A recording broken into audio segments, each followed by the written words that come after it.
And we're live. Boom. Yes, Trevor, got the time zone right this time. In fact, I'll tell you what happened. I was setting up setting up this live stream this morning, because obviously I schedule it and set the thumbnail and all that kind of stuff. And as I was doing it, I just went through all the things and just overlooked the time slot. So the time was just the default, so it was like 10 minutes after I did it. So yes, apologies for that. That was a big mistake. I try to make sure it does not happen again. But yes, today we're going to be looking at the FLSUN Q5, which is this box in front of me. Hopefully that's relatively obvious. You may have to bear with me a little bit today because it's incredibly hot. And I've left this little indicator here so you can see how hot it is. This is actually the coldest room in my flat at the moment, and it's 29 degrees. For anyone watching from the US wondering why it's so hot inside, well, for some reason, the UK has just not picked up on air conditioning because our summers are not hot enough. So yes, it's 29 degrees Celsius, it's like 32 outside. And because I live by the sea, it's incredibly humid. So yes, it's been a bit of a tough day, but enough complaining. Let's get on and take a look at this printer. So as you may see from the title, it is my first Delta printer, in fact, but also, even on the instruction manual, it says your first Delta. So it's obviously designed for the first Delta machine. Hopefully the user experience will reflect that, and that will be something I'll try to remember to comment on as we go. This same black foam that gets used on every single printer, great for shipping, not so good for the environment because it's all just plastic. And it goes straight in the bin, pretty much, which is unfortunate, but I guess that's just the way it is sometimes. Good evening, Sue and Derek. Good to see you both. So yes, this is my first Delta printer, believe it or not, despite the fact I've been printing for quite a number of years. I've never bothered to look into Deltas because just didn't really see the need, but FLSUN kindly wanted to send me this unit, so I was like, yeah, sure, could be interesting, let's have a look. It looks like a relatively up-to-date machine, so you've got 32-bit control board, 2208 drivers, I believe, if I remember correctly. So hopefully we should have some reasonably high expectations.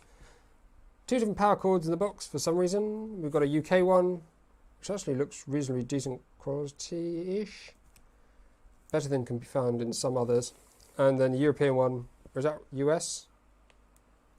I actually don't really know.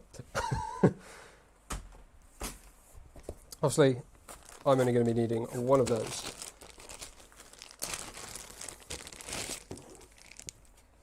Hola, Matt.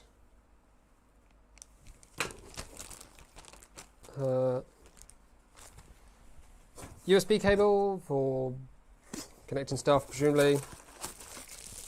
Palette knife. Not super sharp. I mean, it's not sharp. It's got a bit of a beveled edge, but it's not sharp. Hopefully that'll be sufficient. Presumably this is going to be a glass plate then. Trying to go reasonably quickly just because it is very warm. This is like a spool holder.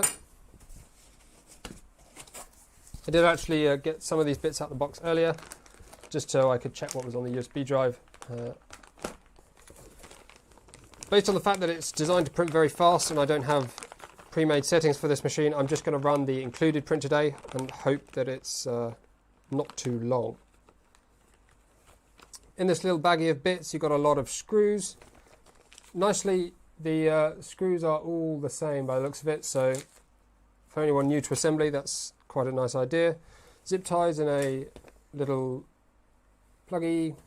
Oh, what's the needles? Acupuncture. Set of Allen keys. A USB drive and micro SD card. When I tried the USB drive earlier, it just failed.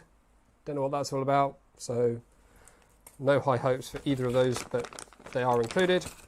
Side cutters. This is actually quite nice to see. It's kind of weird when you have like 10 printers and you get 10 of the same side cutters, but for your first printer, it's nice that they're included because they can be useful for cutting filament. Little screwdriver, another Allen key, and a small wrench.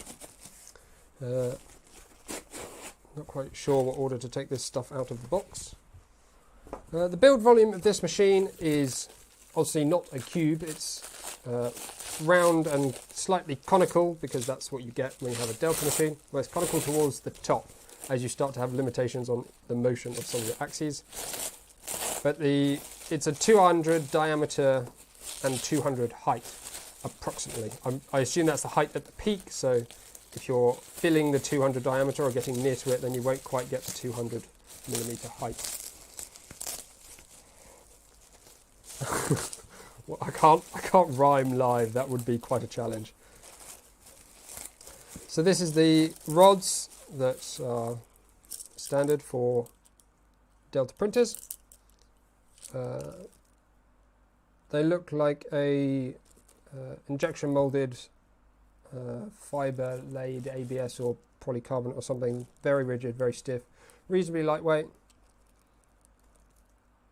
Hopefully all these screws and stuff are reasonably tight. I'm not going to go check through every single one, I don't think.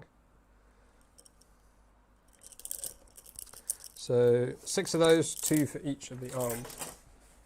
Hi Ewan.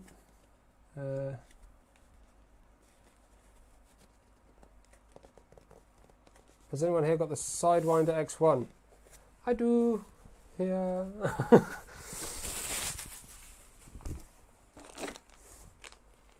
So this is the Z-axis probe. Quite an interesting little arrangement this, by the looks of it. Not sure how that's going to attach. Steel plate at the top, so does it screw in? The wire. Not sure how this is going to work. As I mentioned, I'm fairly new to Delta printers. This is my first one, so while I've seen things in the past of the difficulties and challenges and also advantages with them, I'm not totally clear on everything, but hopefully that's not going to matter too much. Hot end in here looks similar. It looks like an, I don't know, it looks like a V. I don't know what hot end that is. It looks like a fairly old school design. It's kind of E3D V6 like, but looks like beta version. I'm not exactly sure what the hot end is. I'll have to do a little bit of extra research on that. Maybe someone in the chat can tell me if you can see through that cage. It's not a V6, it's the fins are looser than that. And then you've got this smaller block at the bottom with a slightly different type of nozzle. 3D Gusner, good evening. Good evening to you, sir. Those are these little triangle bits of packaging. The base and the bottom, glass. Is it heated, though? This is the question I had. It would appear it is heated. No levelling of the bed itself by looks fit. That's all fixed. So all the levelling is going to be done just by the movement of the head. Small bit of filament, probably enough for your start print, but probably won't get you much more than that. So if you are buying this printer yourself, I would probably recommend buying some filament with it. There are plenty of good brands that you can buy locally rather than from afar. Having some decent filament can quite significantly impact your print. So I tend to buy, you don't need to spend loads of money, but also avoid the very, very cheapest stuff.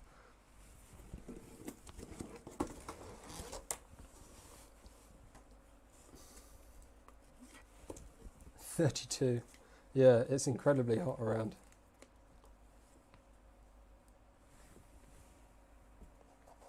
I don't think the heatsink is octagonal. It is circular, but the fins are much wider.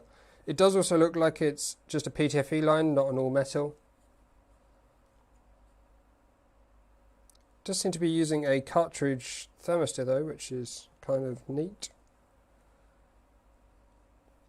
There is a weird printed part here as well at the bottom on this side. I need probably to change that camera angle. I don't know. This is the heater bed. I've probably been using the wrong camera angle the whole time. Things are difficult. It's warm. That's just going to be my standard excuse for most of today, I think. Let's get this out of the way. Quite a few parts here, a bit more than I expected maybe, but hopefully it still goes together reasonably easily. This looks like the main base, or is it the top? I think as tradition dictates, we'll have to take it apart before we put it together. Just have a look at what's inside. So let's move to top down, give you a nice decent view of what's going on in here. Let's use the right mouse if I can. Oh, sorry.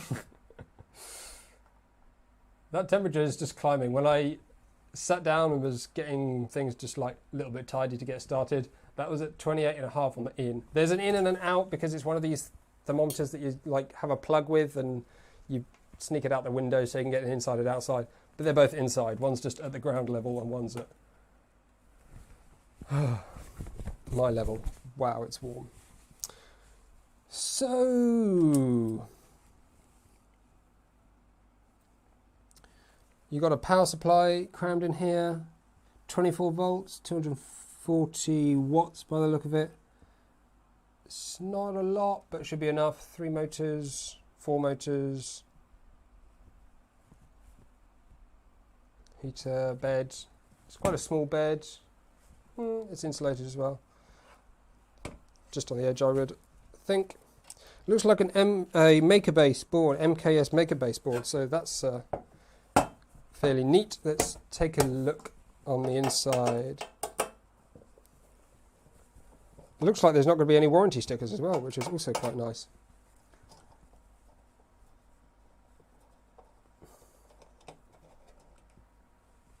Be good if I had a humidity. Oh, this is not focused. Why has this not managed to focus? Not that the temperature really is important. Relative humidity, 52%. That's quite low.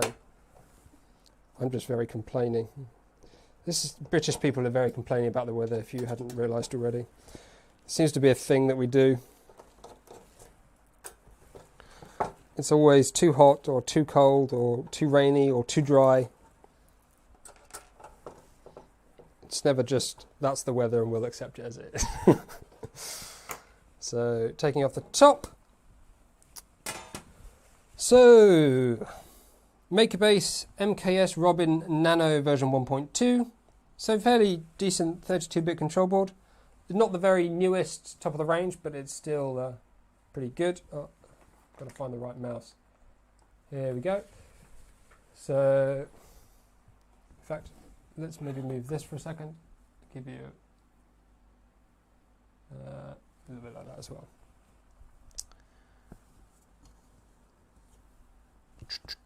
What am I seeing? There's a big old fan in here, so that's going to presumably help with controlling these, cooling them rather. So let's take one of these out. This nicely, because it's just a standard control board, maker-based control board, you can just swap out drivers and stuff if you want.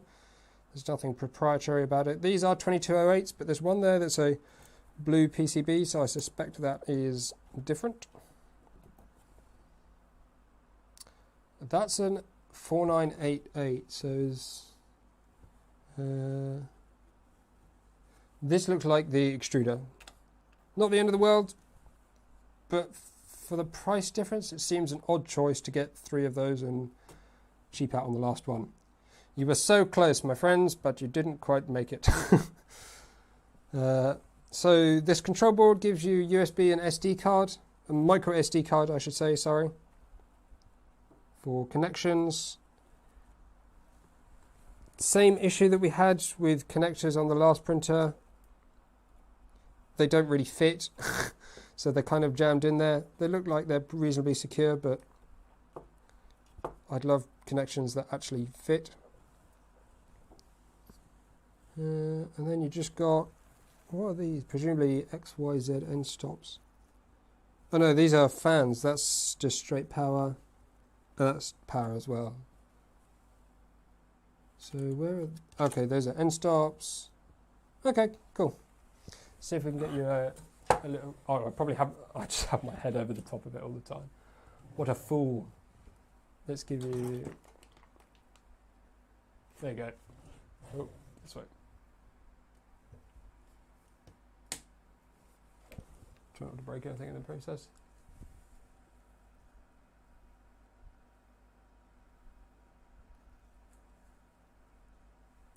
Yeah, I don't know why UK, I don't know if it's all of Europe, but we just don't do HVAC. It's just not a thing for some reason. We just suffer in the heat and complain about it and then not change it. They're just not really even available to buy. It's odd. But they're in every shop, so yeah.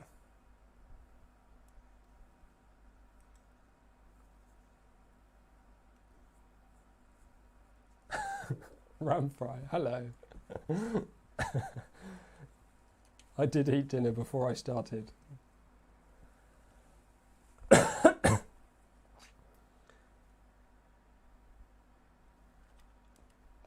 Good point, John. Let's hit that like for anyone that's not already. Right, I guess now that we've pulled it apart, we can put it together. Which way up did this go? Did I turn it over? I think I probably did.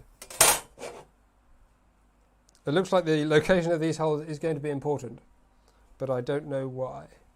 Spool holder, I think. Let's...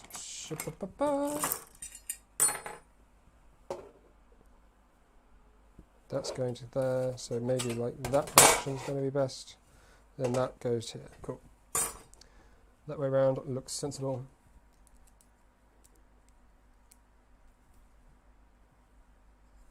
We'd rather complain about the weather than pay to fix things. Yep, that's pretty much how it is.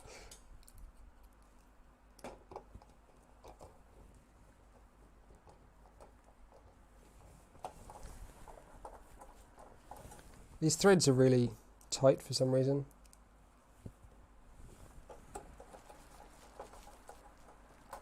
Oh, I didn't point out there's a... oh. Man. Wide angle? No.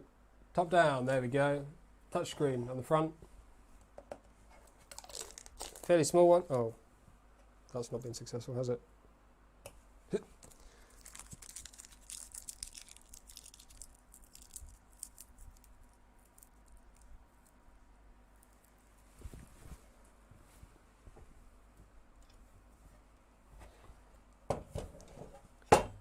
It's cheap if somebody sells it, but there aren't no, as far as I know, there's no non-industrial HVAC suppliers. Jan Karina just subscribed. Welcome very much. Thank you very much and welcome.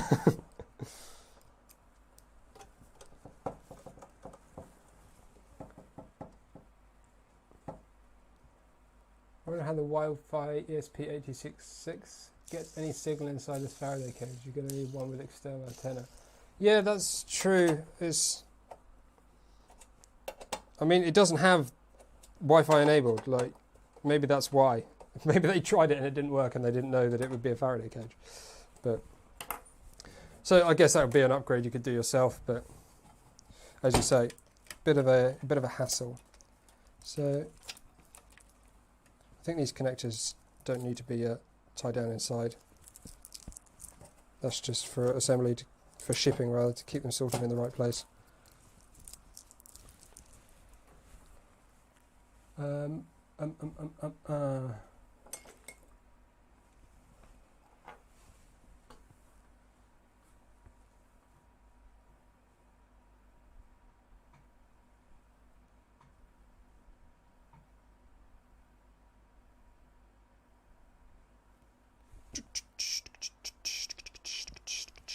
Assembly manual. Where's the assembly manual? I forgot we actually got to assemble it. So, I would say the instructions are vague. How is this? Isn't this normally up the other way? Why is everything upside down? Has it always been upside down? Have I done every live stream with everything upside down? I probably have, haven't I? Shall we flip this camera upside down?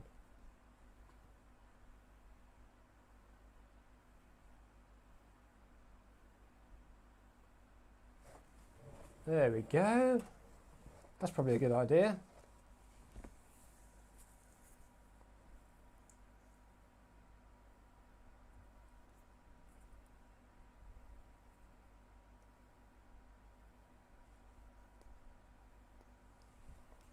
Maybe I have to look.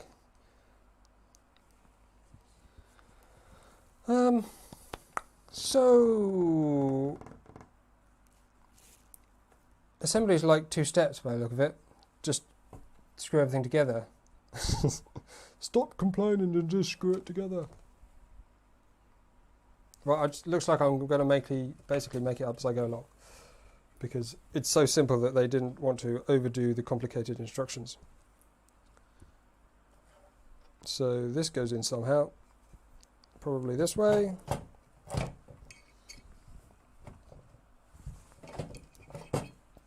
So I'm going to try not to hit anything in the process.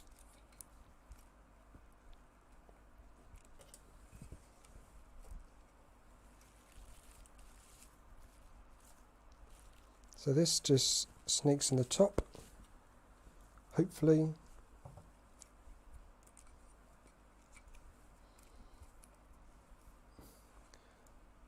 Interesting. They have labels. I didn't think it mattered. This one says Z, so let's match it up to Z just in case it does matter for some reason. I was under the impression that it didn't really matter because they're all just sort of the same. But maybe it does. Oh, physically the same, but maybe the order or location of them is going to matter for the firmware. So let's match them up.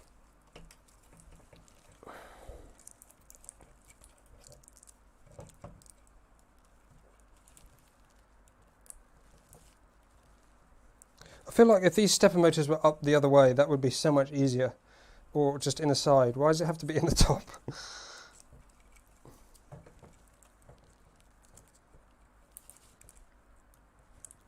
You've probably pointed it in the least convenient direction. Right. So that should just go in there like that. And that goes in.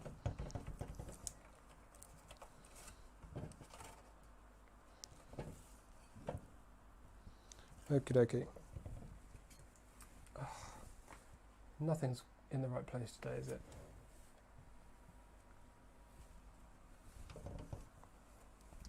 Yeah, so I mean, mechanically the assemblies are all the same. But what Tristan's saying is that because... But if they're mechanically the same, it doesn't matter which one's which, like...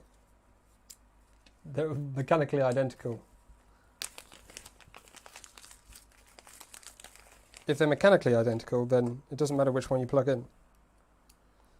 I'm tempted to deliberately do it wrong just to see if it doesn't work.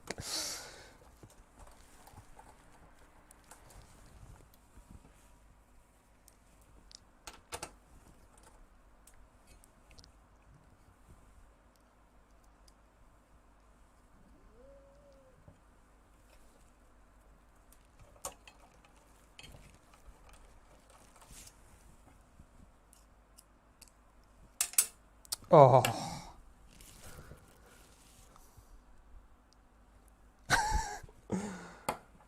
That's exactly what you don't want to happen. In case you missed it, I just dropped a screw right into this big base. There it is. The power supply is really open as well, so I think these are, yeah, they're stainless steel screws. Why? Stainless steel screws are more expensive and less easy to assemble.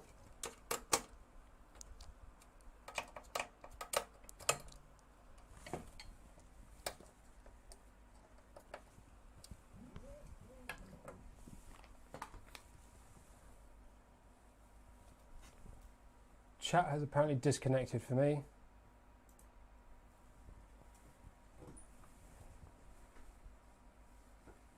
Match motors with the correct end stops. But the motors are all identical. As long as the cable that's over this direction matches to the end stop in this direction, obviously that pair from the control board matters, but what you plug into it doesn't matter because they're all the same motor, they're all the same switch. So yeah, this pairing, obviously, this motor is relevant to this end stop, but which one of these assemblies I plug into it shouldn't make any difference. But I guess for people that are new, which is obviously the intention of this kit, it's nice just to have the instruction, because sometimes if there's no indication, people just get a little bit worried and then maybe don't even finish it because they're like, oh well, I don't want to do it wrong, so I just won't do it at all.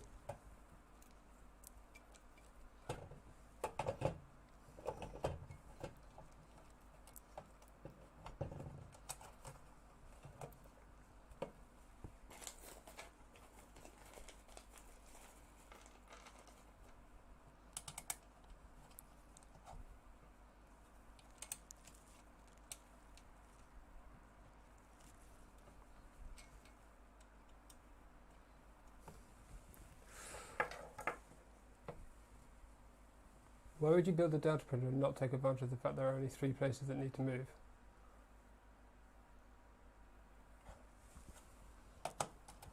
Well, I suppose it's a cost thing. So the price of this machine, as was questioned just immediately below,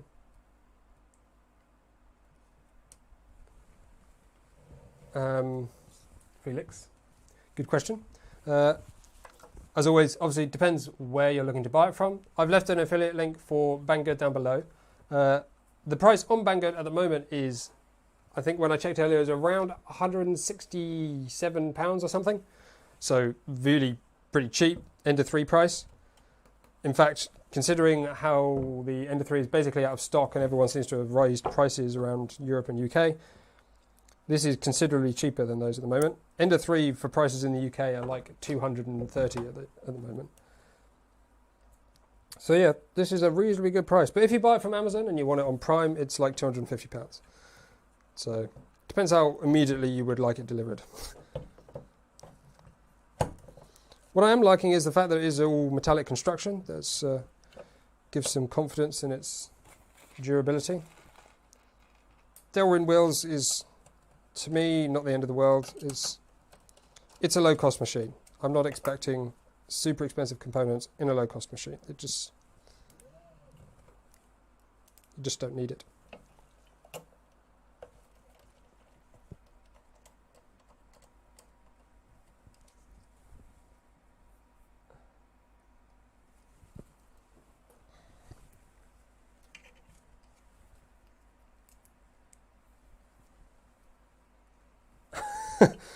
Thanks, Gusner. I can recommend having a cold bath in the middle of the day. It works wonders.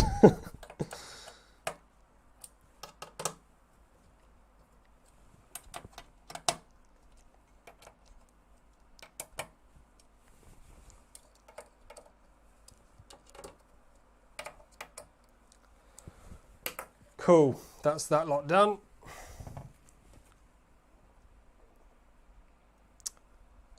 That'll be for the actual hot end thing. I guess we can do that next. Do we do that next? What's the suggestion? The suggestion is not to do that next. The suggestion is to do this next. That's going to go this way around, I think.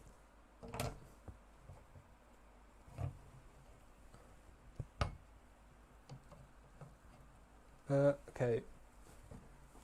Weirdly, they've put all the electronics in the top. I guess that makes sense for some reason. Does seem a little bit odd, because it means you've got this big, heavy assembly at the top, and just a small base at the base. It's going to go that way around.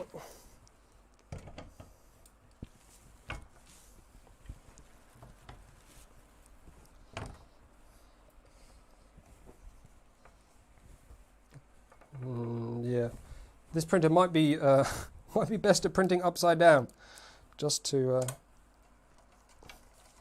get that loading. Like, I suppose the moving mass is really low, so maybe not a problem.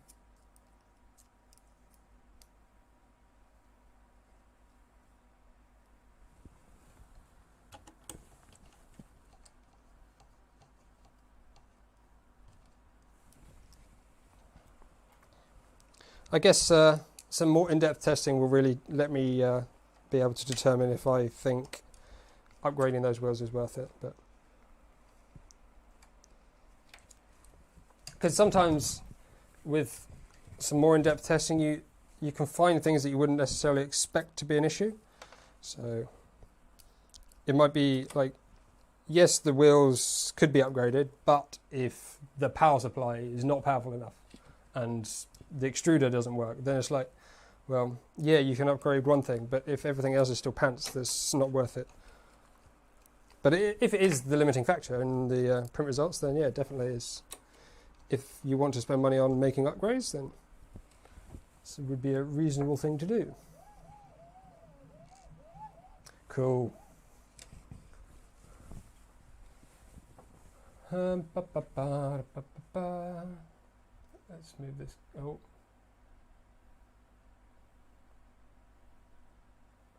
Move this camera down here today. I don't know why this main view seems so dark for some reason. I'm not really sure. And the power inlet is now at the top. That seems balmy. I might just use this printer upside down. It should still work, right? Make overhangs a little bit better.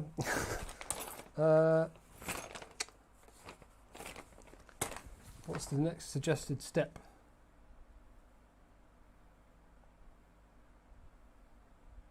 Fix screws on the aluminium platform. Fix screws on arms. Okie dokie, let's do some of this stuff. So it's nice that it seems to just use one size tool for everything. That's pretty neat.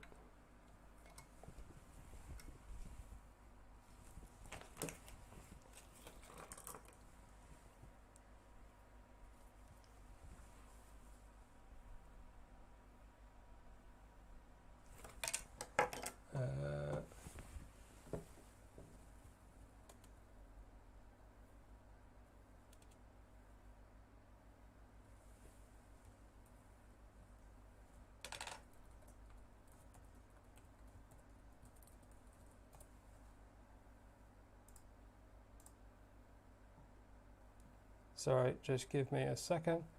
Just signing back into Studio. For some reason, it just disconnected the chat. So.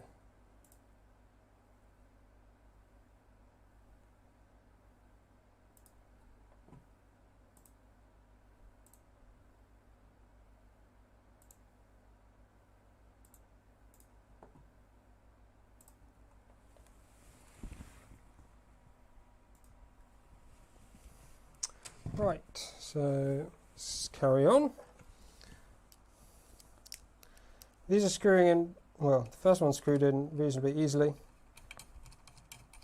Seems quite tight. They have a little bit of like thread locker stuff on them, but it doesn't look like it's going to be enough to make a significant difference, to be honest.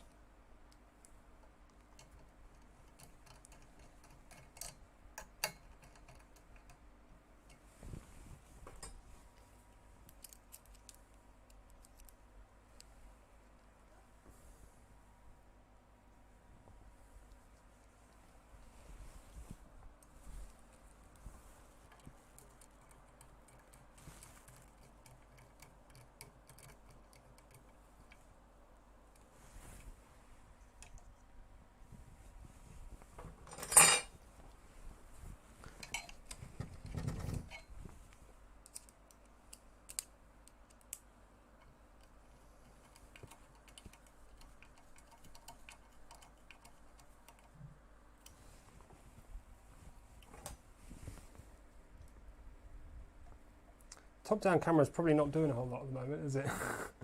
I'm just hidden.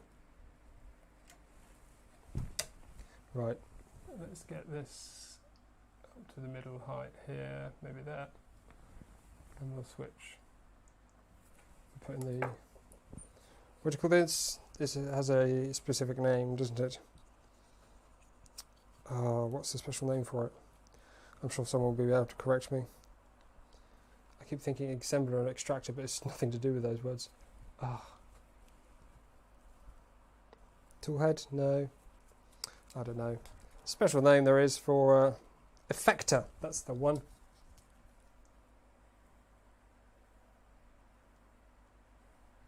Thank you very much for the tip. Is that my first like super chat? No, can't be. No, I had them before. Thank you very much, sir. Very kind of you.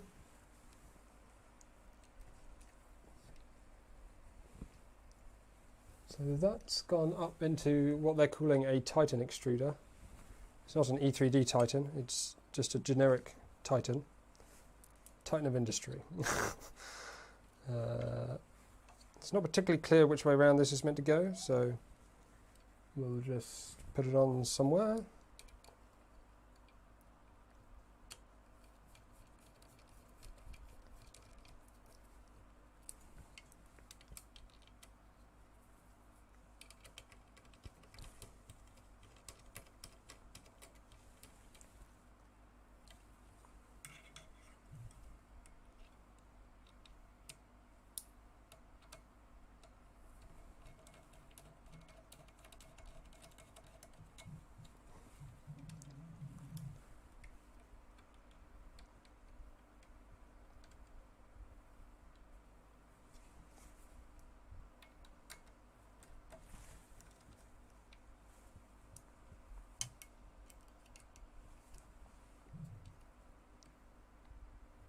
Oh, this is really weird. All the arms are like constraining the motion as I try to move it to where I need it. Come on.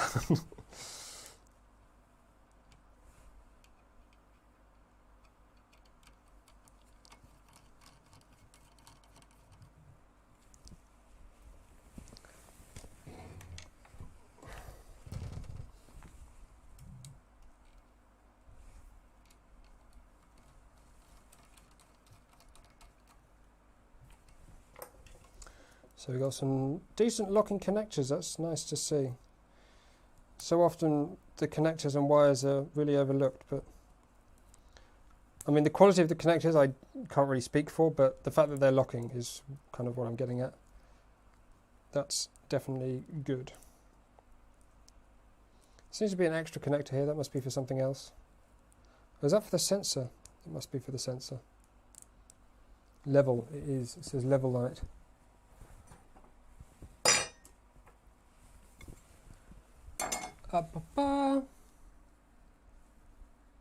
Filament bracket. So let's assemble this little filament bracket.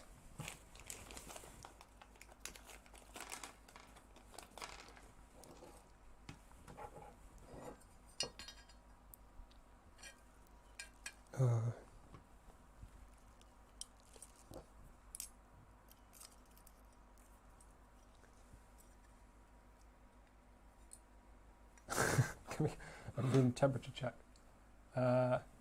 Yeah, let's switch cameras and then I'll do it. I think it feels like it's actually cooled down a little bit. The sun is not on the window to this room anymore. Yeah, let's 29.3.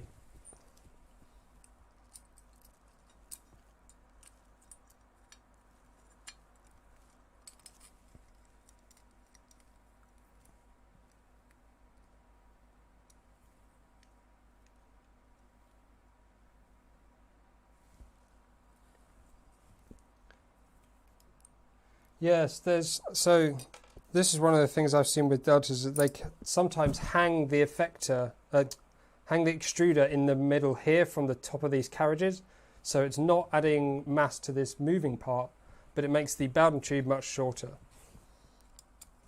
So yeah, they've obviously not done that here, they've gone for the longer Bowden tube. Again, probably a cost-saving measure, it takes more parts and stuff to hang it in the middle. But again, that's maybe an upgrade that you could look at doing, if one is interested in doing such a thing. Let's try and get this somewhere sensible. I think even with this camera all the way up here, I'm still going to miss this.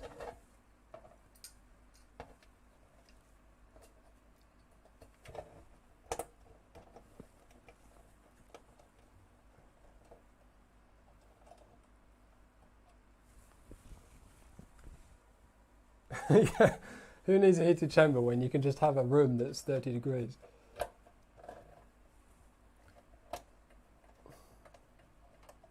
It's the time of year for your ABS printing.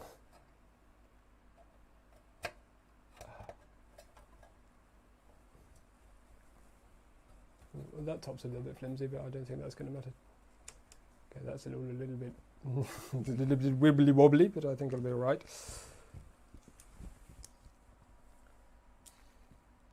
The flying extruder type. Stinky little printer this. It's nice to have something that fits on the desk. The printers I built myself, the last couple have been so large they become unwieldy, but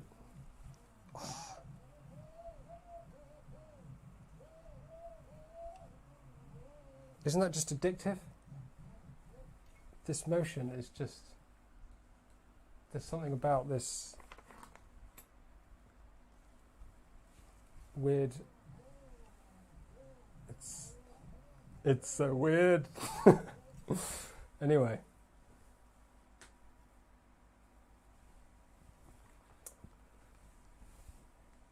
Oh, 52 people. Cool. Oh, if you haven't liked so far, don't... I can't talk today.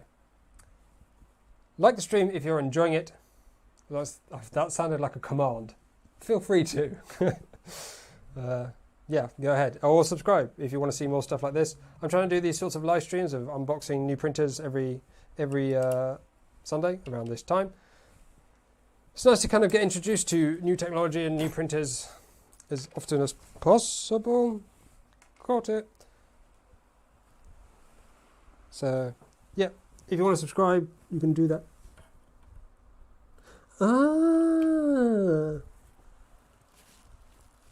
It doesn't quite line up with the nozzle, but it's like magnetic. So you do just have this for...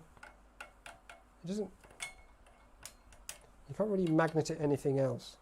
So presumably you only do it once and then you take it off. So it saves the leveling of the bed and... Yeah, that's probably what it does. Words are hard. As is my standard excuse for the stream, words are hard when it's hot. This is kind of weird. This is just a cable that's going to stick out. Nice used connectors though. These are decent connectors. Like the stream, do it now. Do it now. I don't know. I can't, you know, just forget I ever said that. Feel free to like the stream if you want to. Thank you very much for the tip as well. Right. Oh dear.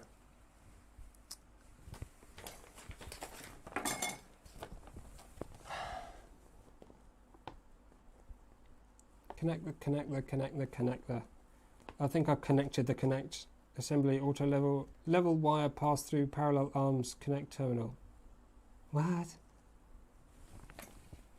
Wire level pass through parallel arms connect terminal. So up here onto here, like here. But there's nowhere for this to go, is there? It'd be great if there's another little magnetic adapter like on the top, so you could just store it on there. Or up the top of the arms or something, but there doesn't seem to be unless I'm missing it. Hot Deals UK have Ender 3 at £128 with spring bedded and meanwhile. Damn! That's some pretty decent price.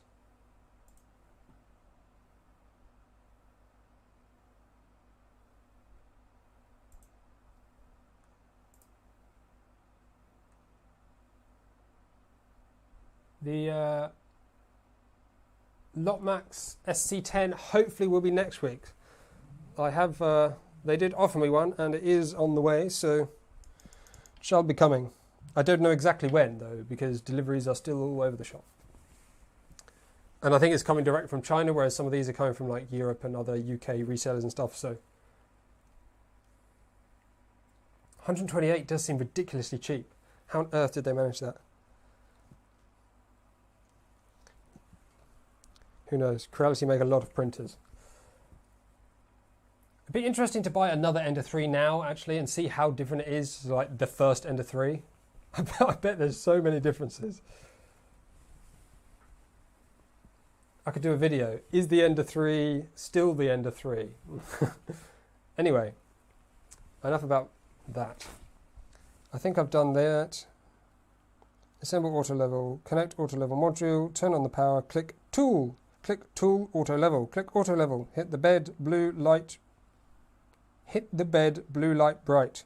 Remove level module after leveling. Cool. Okay. So it looks like it's time to get some power on. So this cable's a bit weird, but it's hopefully not going to be in the way. Ooh, looks sort of ready to go. That's sort of ready to go. Unfortunately, I don't know if my power cable is long enough, so this could be a little bit interesting.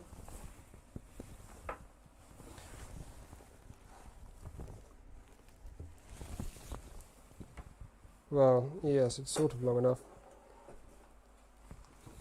Okay. It would have been nice for them to find a way to have this all powered at the base instead of right at the top.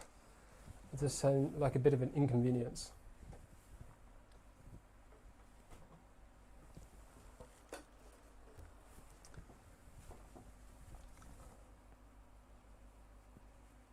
Man, I still can't get over £128 for an 83. How do they buy all that stuff and assemble it and ship it for 128 quid? That's mental. Anyway, it said turn it on. So we've got the screen at the top. There we go. Sorry for the slight wobbling.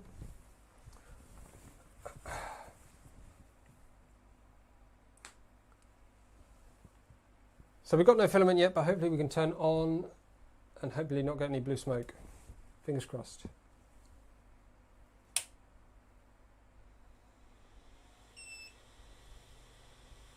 One, it does the really annoying beeping thing, which I wish would stop happening. And two, why is the hot end fan come on?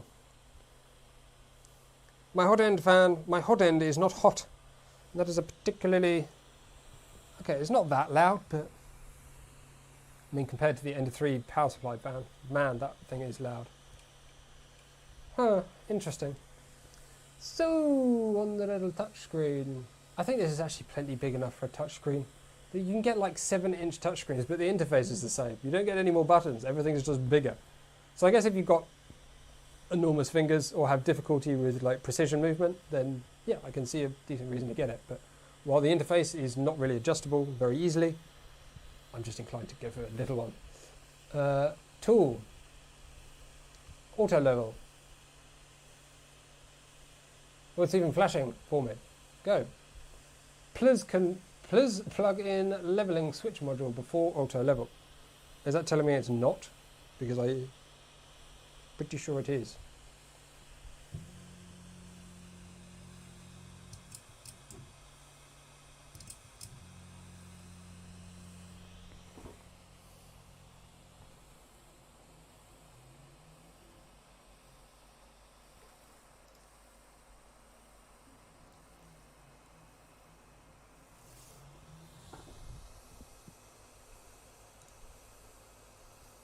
I'm surprised that the thing's not just bending off. I suppose as long as the moment arm and the force required to activate the sensor is lower than the removal force, it should be fine. Wow, how many times does it hit that sensor? I've been a little bit concerned about the strain on these wires going up and down. They're doing a whole lot of bendy.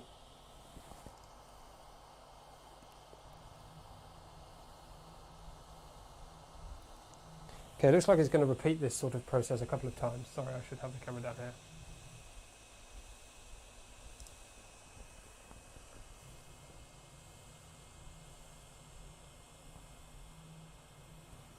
The advantage of the Delta style is that you have very little moving mass, so you have potential to move the head a whole lot faster. And in theory, the mechanical design is potentially similar, which allows for some cheaper machines. In practice, quite often the limiting factor of the printing speed is the hot end anyway. So on a standard hot end like this, an Ender 3 can print fast enough to make that the limit. So I don't see this being able to print any faster than any other printer with the same hot end, to be honest. But I might be wrong. well, I'm open to being wrong, but I think, oh, I forgot to take the sticker off. That's going to affect my leveling. Never mind. It won't be much. Yeah, I suppose you'll get less ghosting, and the ghosting will be... Well, how does ghosting work? Yes, that's very interesting. On a linear axis, obviously the motion and the weight is all in one direction, so as you stop, it's going to wobble with the belt. Whereas with this, the motion's going to be like swinging rather than linear, so maybe it would hide ghosting or just change it. As I said, this is my first Delta printer, so all the little finicky bits about things that you would learn over years of use, I don't have yet. But hopefully I'll be able to use this printer a little bit, print a lot of stuff, try and learn and test my way through a lot of those things as quickly as I can.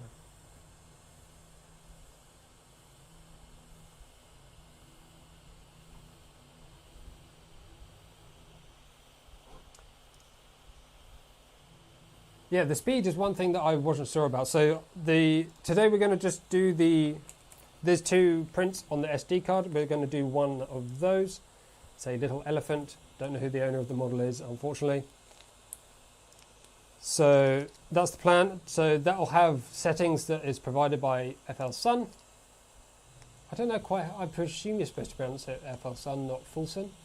FLSUN? FLSUN? I don't really know. So yeah, that's why I'm not doing custom G-code. Normally, for like the Ender 3 and the BQ, I used my Ender 3 profile. I know it works and it looks reasonably good. But for this, I didn't really know what speeds to do. I didn't want to go and do slow speeds and everyone be disappointed that it's a Delta printing really slow because they're supposed to print really fast. So, you know, it gets a bit difficult, but man, the way it moves is just kind of addictive. Okay, it looks like it wants me, it's going to walk me through this. Oh, by the way, this in theory is Marlin firmware, right? And there's no Marlin firmware on the card. I couldn't find their website, so I'm pretty sure it's Marlin. It would be, wouldn't it? It's a MakerBase MKS board. If it's Marlin firmware and it's not supplied, that's not great. I mean, that's bad. If you're using open source firmware, you're supposed to publish it. Number 3, move Z0, put one A4 paper on the bed. I'm going to check this off now. The level shouldn't set the Z height, so that's going to hopefully be what we do now. This is kind of ultra base-like surface. Not my favourite, to be honest, but it's as a low-cost option to get a nice flat bed with a glass surface. It's better than just glass, and it's also better than really basic permanent surfaces. So it's not quite as good as having flexible sheets and all that kind of stuff, but those things are also a lot more expensive. Hi, Sue, thanks very much for the tip. That's very kind of you. Yes, it does indeed work. Well, let's not get our hopes up too much. We haven't actually got any filament in it yet, but the auto level is working. Where's my piece of paper? I need a piece of paper. Hang on, I'm going to get a piece of paper. I just got to... Oh, that came in. That took a long time to come through.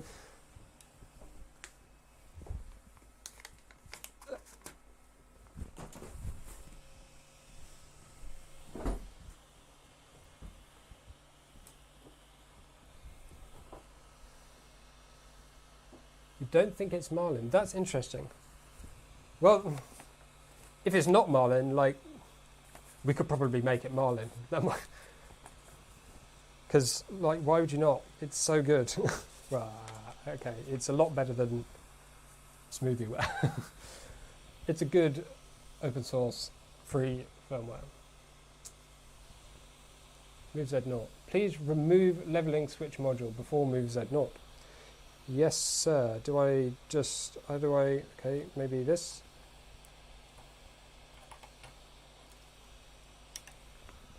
What do we do with that? Put it there. It'd be nice if there's like a little box on the top or something, somewhere to hold it. Confirm. Doing all the things. Move nozzle close to bed. Adjust to Z0. Ooh. So we're doing this cold, interestingly, because that's what it says to do. Click Adjust Z. Wow, I like this. Look, it keeps doing this. It's walking me through it like it's flashing the button that I need to press. So it was flashing this one, and then this one, and then this one. I do like that. I've not seen that before. So that's good. Thank you very much. They're my best pink shorts, I think. Not my only pink shorts. Adjust Z. So we go. Let's go.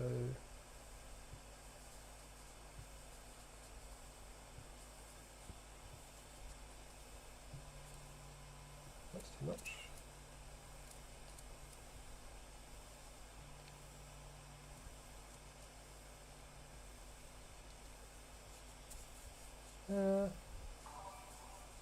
Another one. James Billings. Thank you for subscribing. I think that's going to be about right. Save that.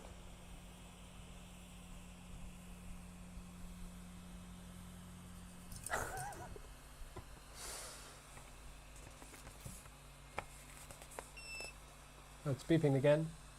Did it just turn off?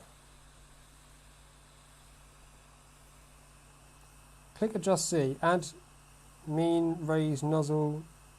Deck mean lower nozzle. Ascend, descend. Okay, I did that. Adjust plus and minus. Make sure that paper just passes. Click Save. That's what I did. Turned off and on again. Preheat and insert filament. Click Preheat. Click PLA. When the nozzle temp reaches 200, insert filament. Cut into triangle. Interesting. Until the filament comes out of the nozzle. Click Preheat. Click PLA. Preheat. PLA. Is it doing it? No idea. There's not many preheat options, are there? PLA. Take it or leave it.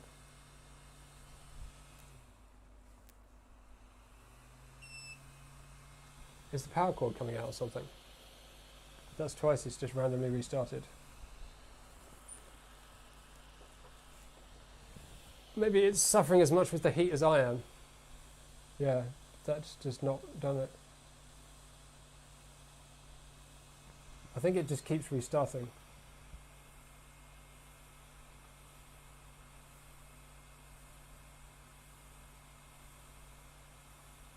RepFrap firmware. Now that is, yes, that's one of my specialties. No, I do like it. It's good. But Mollin is not bad, and it's widely available. And quite simple, and quite embedded, I would say. That's a key aspect. It's well known and quite embedded into the whole ecosystem. I need some PLA.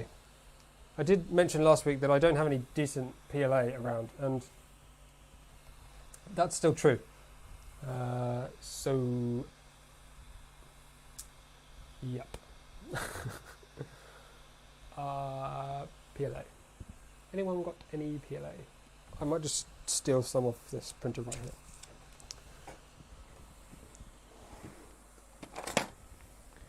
Yoink.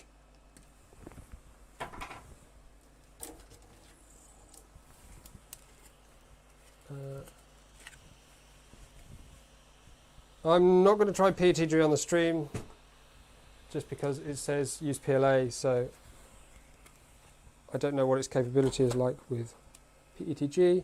And the spool doesn't fit on the spool holder. Of course it doesn't. That's not a great experience for the spool holder. Right, let's find a different spool that fits on the spool holder. Oh my man.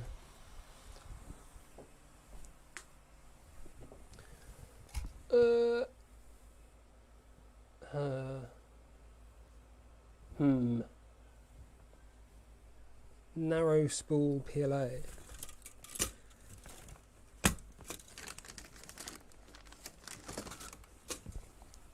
This will do.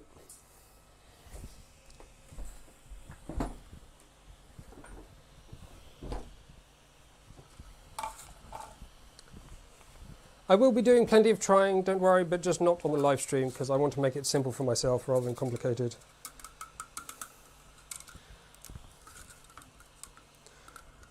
The pre-sliced models are using PLA, so I'm going with that because I don't have settings or profile or anything set up. So this is some colour fab, tan colour, not particularly exciting, but it's PLA and it's on a narrow spool, so it should work. They said cut it to a triangle. I assume just a sharp tip will work. Did it preheat? It has preheated.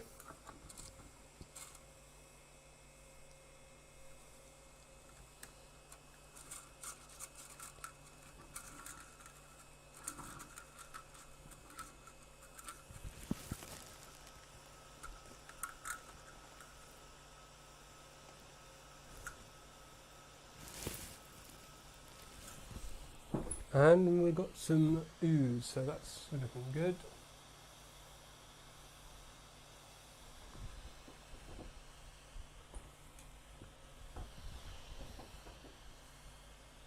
Do you think the Q5 is bigger than the ET4? It totally depends on which dimension you're measuring. It's definitely taller, but the footprint is smaller.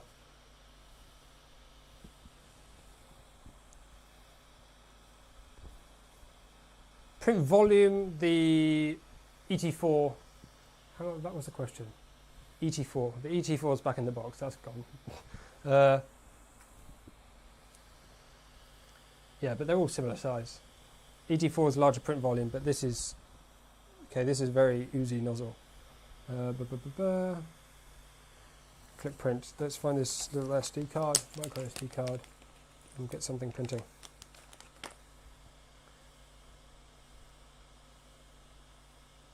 Did you wipe the printing surface with alcohol? I haven't, actually. It's a bit late now because it's also warm.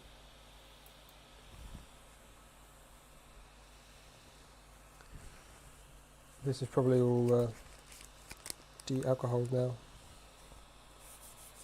Yeah, there's nothing on that. I think it'll be fine. Let's see how we go. It won't be perfect, but it's only PLA, so it should be really easy. This is part of the reason for doing it. Okay, print. Test elephant. Confirm.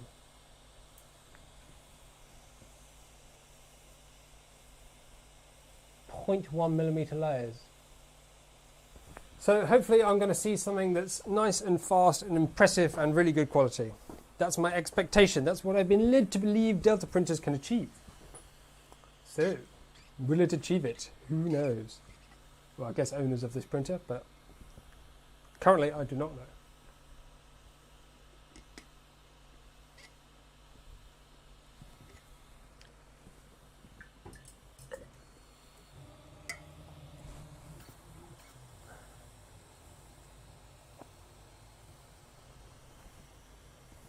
Let's focus in here, please. Okay, this is going to be a fairly underwhelming print, I think. That motion is really stuttery.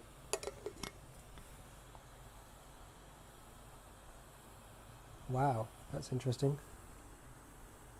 Is that because it's too close to the bed?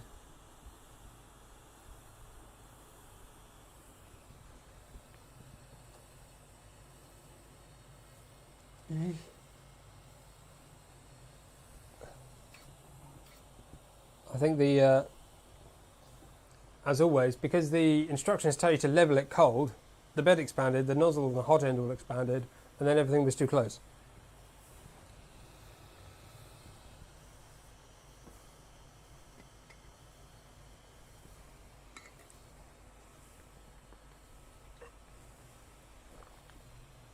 It is reasonably quiet.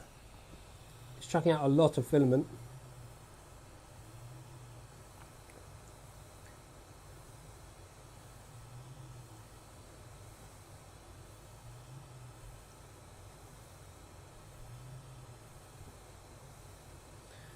It's going to be a distinctly uninteresting print, I think.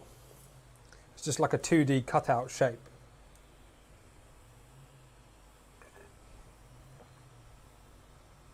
Hopefully it's at least going to have some thickness to it.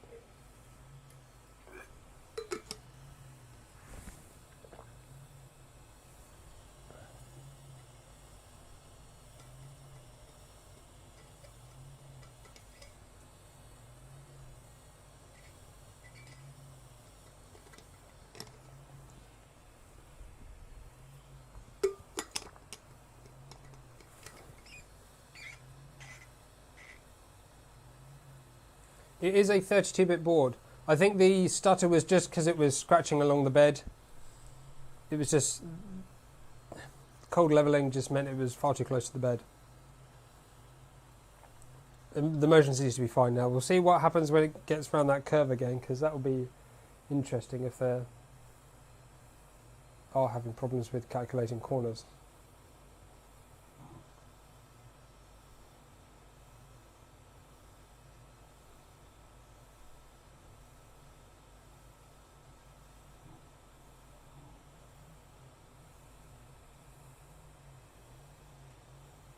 Yeah, this looks fine now.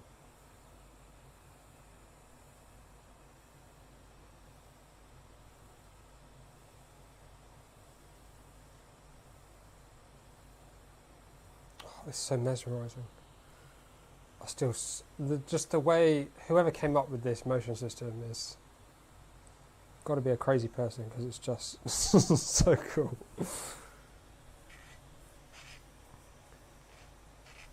55 people watching! Yay! Don't forget to leave a like if you haven't already. Subscribe if you're interested in more unboxing first prints like this. We do a live stream hopefully every weekend. That's the plan. Approximately this time. And then Wednesdays is the normal video content. At the moment we're running through the Formbot upgrade. So the Formbot Raptor, which I unboxed a format a little bit like this a little while back. It was a little bit unsafe. So, and it was used. So it needed some TLC. I'm basically replacing everything. So it's a big old project. And it gives me the opportunity to run through a lot of educational stuff for people that are interested in building printers. So the things like designing power supply boxes and adapters for extruders, how to do drag chains, control board enclosures, all this sort of stuff that's really useful for people that are modifying and designing printers. I've done quite a few now, so while I wouldn't say I'm necessarily an expert, I do have a fair bit of experience in doing that.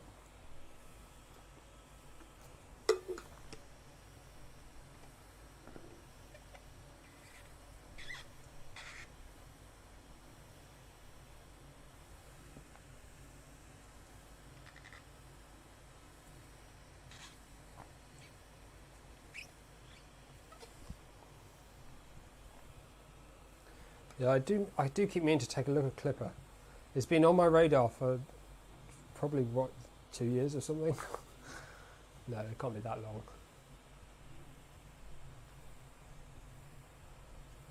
Yeah, it was a little while ago though, maybe a year ago.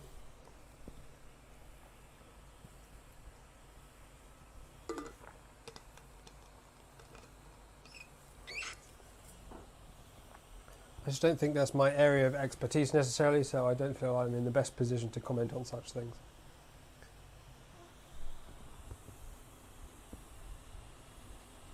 I mean, I don't know about anyone else, but I wouldn't exactly say I'm overwhelmed by the speed. This is like really standard printing speed, isn't it?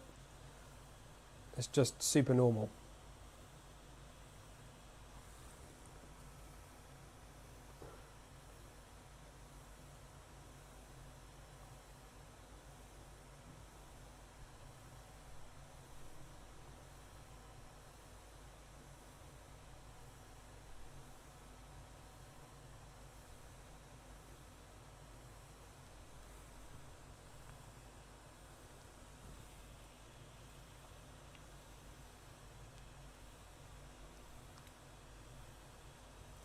That being said, I mean, as an overall, forgetting the fact that it promises like ridiculous speed, that's, yeah.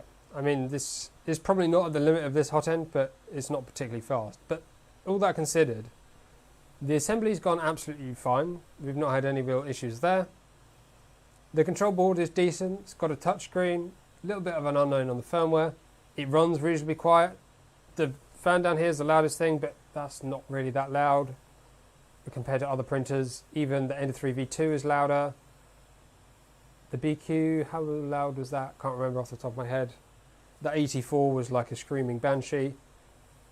So it's pretty quiet, it's pretty good. I have to take obviously a look. Print quality, long term, some more complex stuff than just a flat elephant. But for the price,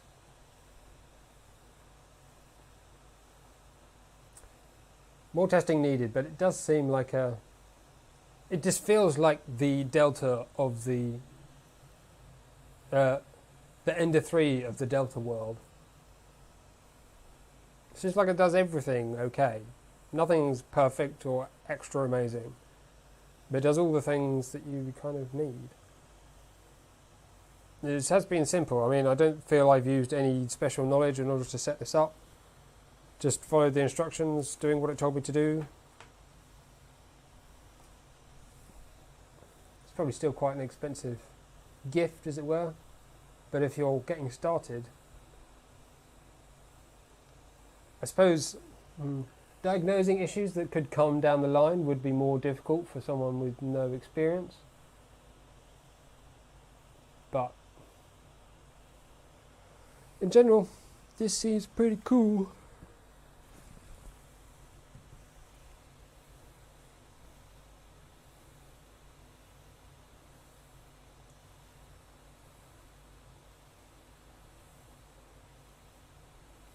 Yes, I will definitely be pushing the speed, see how fast it can go. And just some basic flow tests on the nozzle to see what flow rate that can get. I mean, everything's metallic around there as well, so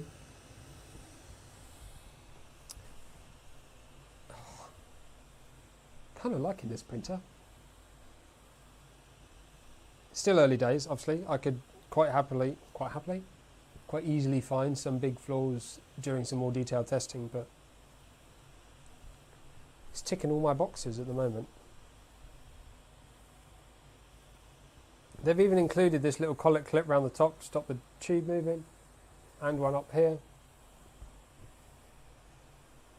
SD card, touchscreen, micro SD, sorry, I keep saying SD card.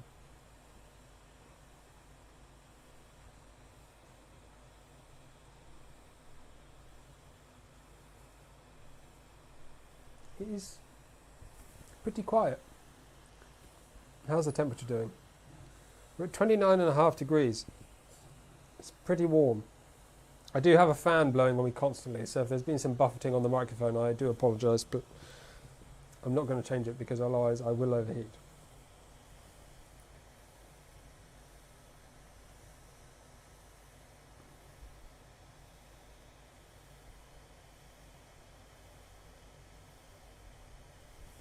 Well, I could increase. Oh my goodness. It's only 2% complete.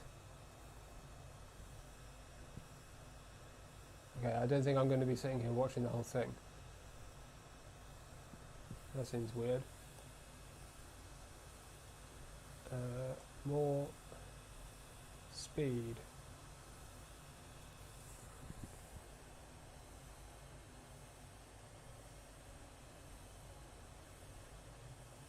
Here we go. 110. 120. It's starting to make quite a bit more noise already. 130. Trouble is, the acceleration is going to limit the speed.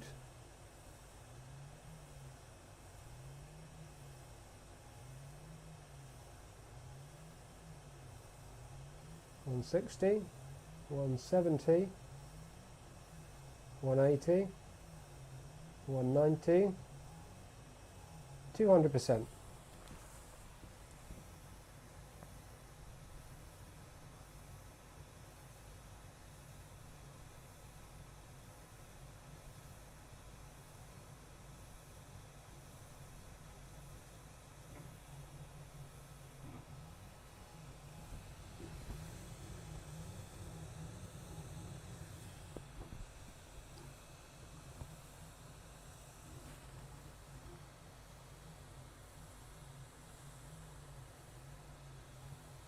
No, 400, 500%.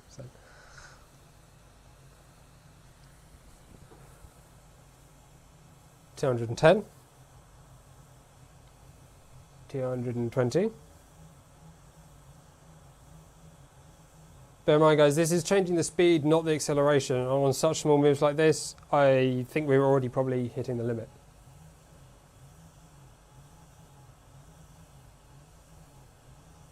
$240, 250, 260, 270. I think we're having, we've hit the limit of the hot end. It's under extruding.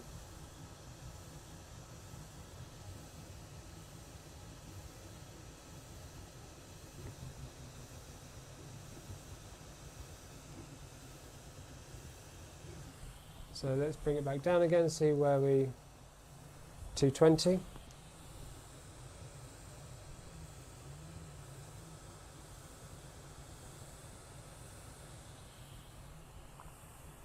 They are still under extruding. See, you just can't print as fast as you want. You hit other limitations. That's close. It might just be under extruding anyway. The steps per millimeter might not be quite right. Obviously, I've not calibrated it, so.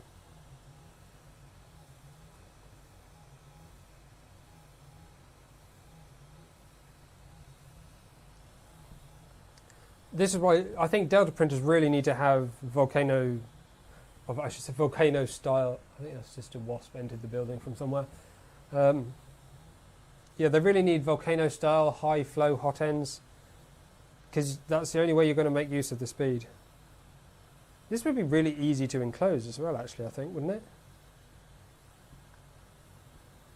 Fairly, I don't think... If these were just slightly less sticky outy, that's a technical term, then you could quite easily add, if this base was maybe just a touch wider, you could just add panels to the side. Maybe I'll just add panels to the side anyway and we'll just have some slight holes, but just removing some breeze is probably good. Oh, it's going to do some infill now. How many? It's done like 6 solid layers and all it's printing is a flat elephant. Oh man. How thick is this elephant? I'm going to be honest. It's super struggling with that infill. I've gone back to 150%.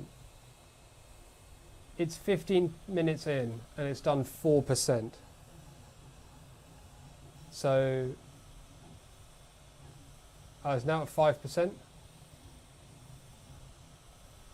So 20 times, I'm not going to wait all that time, there's no way.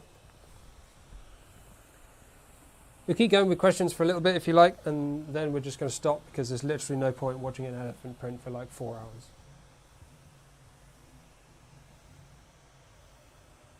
Hello. I mean, you're a little bit late, but no worries. Thank you for joining us. Heater block with a 60 watt heater. Probably don't need a 60 watt heater, but yes, volcano heat block. I don't know if you can just add a volcano heat block to this hot end.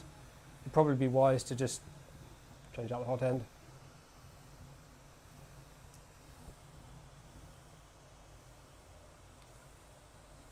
If I'd go, I want to watch it to the end.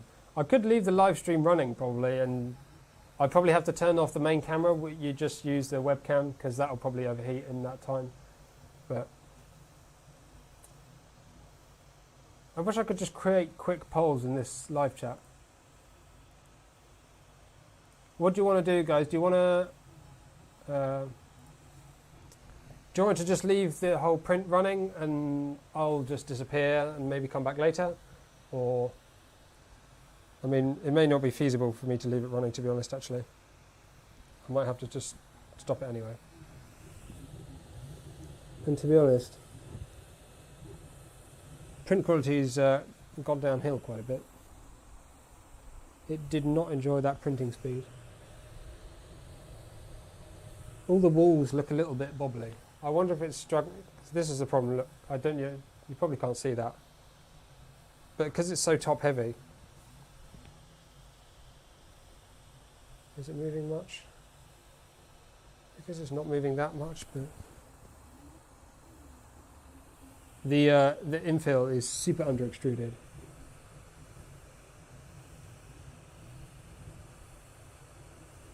I think it might be struggling a bit with that speed as well, to be honest, which is odd. It might be a result of the going back to 100%. It might be the firmware. If it's not Marlin and they've done the calculations in a backwards, upside down way and it's really inefficient, then maybe that's causing some stuttering. But I wouldn't really expect your standard calculation speed issues on a 32-bit controller.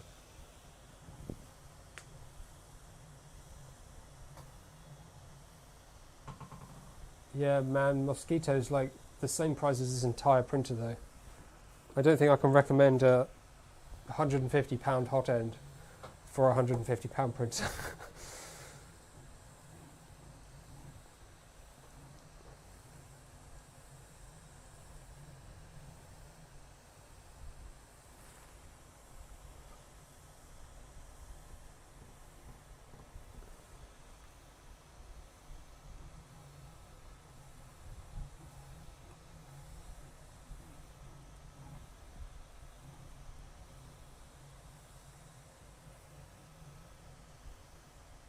Flip it upside down and see if it fails. Could do. Is that warping? No, there's no warping.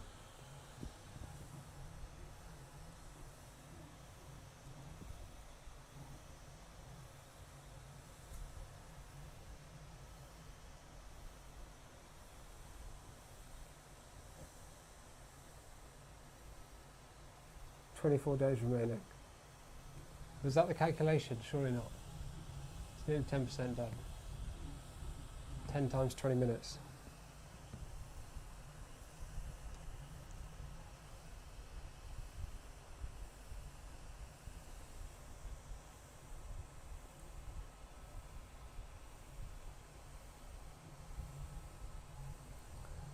Oh, I did see the that spider hot end, yeah.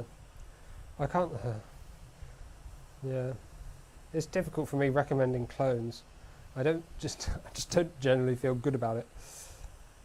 I'll recommend the actual product, and then if people want to go buy the clones because it's cheaper, that's your decision. But I don't think I can recommend something that's an identical clone. Dragon Hot End, in my mind, really at the moment is where I'm currently sitting.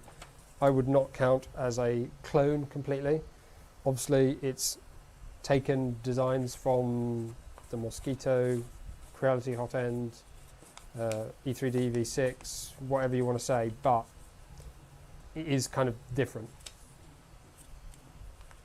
It combines multiple other designs into something that's kind of new. Whereas to just take something and make something that looks basically identical but try and manufacture it cheaper, obviously that does require some manufacturing skill, but I don't think I can really recommend stuff like that in good conscience particularly. On the basis that if I was selling something, I wouldn't want somebody else to copy it and then have that recommended because I put that effort in.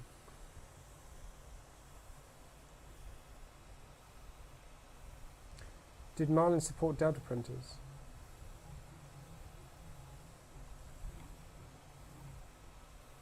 Yeah, Marlin supports all sorts of printers. Marlin even supports Scala printers, if I remember correctly. Core XY, Core AB, UV, all this sort of weird stuff.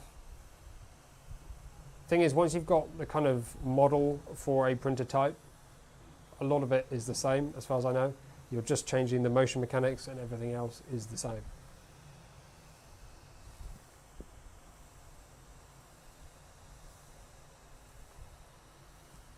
I own 2 Dragon Hot Ends. They are original Fatus ones. Still not done a review. It's on my list of things to do. I've got, I'm actually not joking, my current list of videos for the next like 15 weeks is already set out. If I meet that. So like, for me to go and say, oh yeah, I'll just add in something, it's super not easy.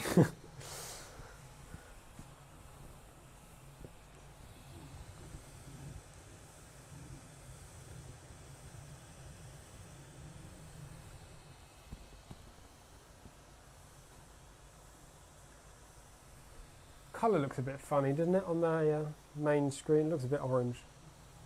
I don't know, maybe just me. Having this fan blowing up me is actually trying to just about keeping me cool. Up to 29.6 degrees in here now, for anyone that's interested. The obligatory moaning about the weather and heat and temperature.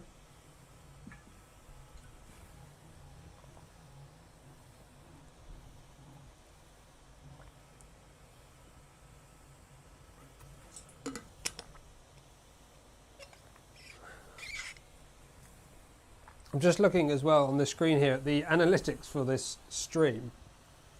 And it seems to be the same theme for like every stream. Like, as soon as the printer's just printing, people don't leave, they just watch it. But when I'm actually building it, people just come and leave and come and leave and come and leave. It's like, I could just have a live stream of stuff printing the whole time and people would just watch it. If that's what you guys want to see, then we can probably arrange a way to do that. I would have thought the assembly is more interesting, but maybe some people think otherwise. Obviously, everyone here presumably thinks that the assembly is easier, hence you being here the whole time.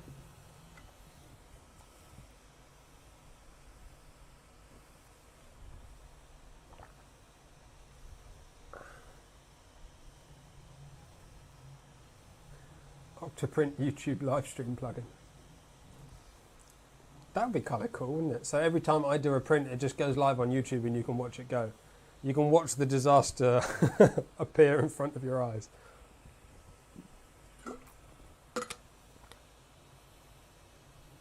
There's definitely not enough retraction on this. I suppose that's infill, so it doesn't really matter. Maybe the retraction doesn't trigger, but... I must say the wool's kind of rough.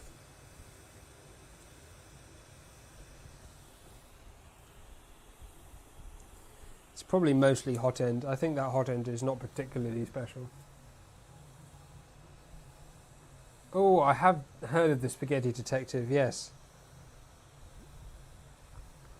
Was that an April Fool's, or was that someone actually trying to do a real thing?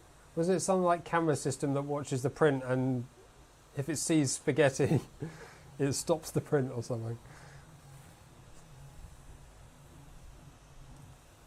Is direct drive better or Bowden for Delta printers?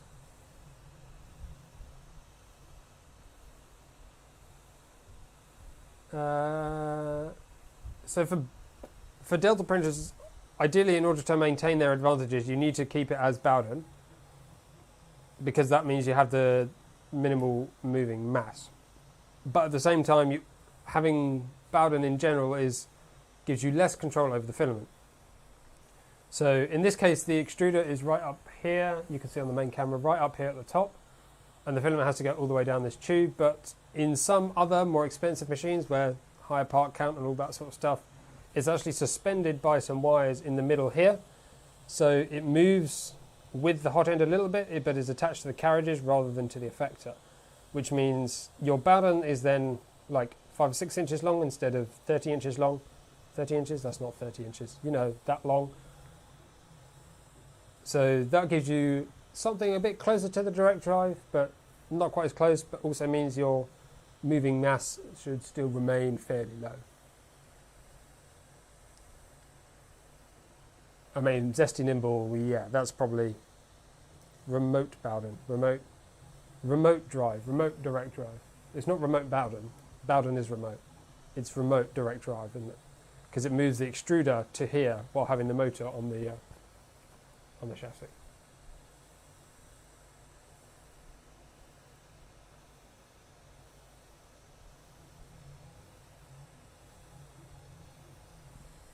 I've not had...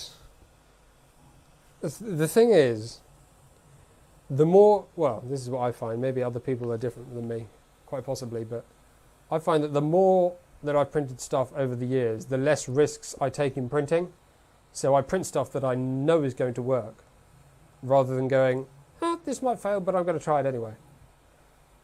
Because I don't want a failure, because it kind of seems wasteful and all that sort of stuff. So I tend to deliberately choose stuff that I know will work, or just making sure the settings are right and all that type of stuff. So that alone will reduce failures. But yeah, if you're a high risk taking printer type, then maybe that's different for you.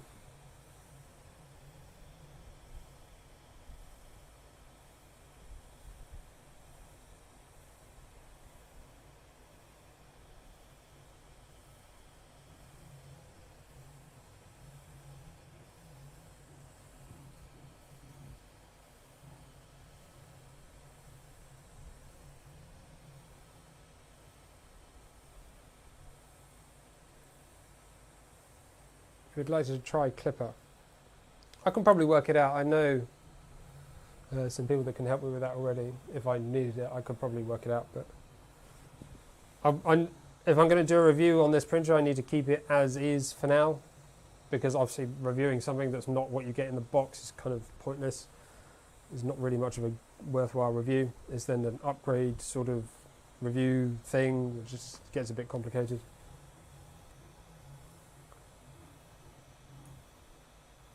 You can mount the extruder on one of the vertical extrusions, then cut the bowdom shorter. Well, but the carriages have to move all the way up and down this extrusion. So the only place you could put it is right at the top, in which case you're barely going to change it anyway.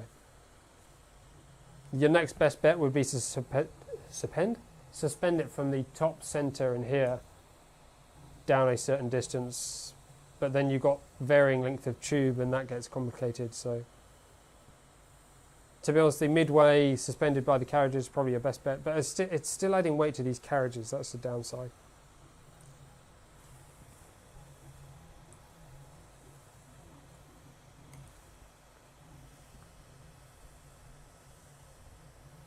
If the print looks lovely, I think that's just a by chance. To me, it's not looking quite so lovely, to be honest. It's not bad, and I was messing around with the speed and stuff at the front at the start. There are some blobs and zitty bits. The walls are just not very smooth. The extrusion just looks a little bit wonky, which may be a Bowden thing. That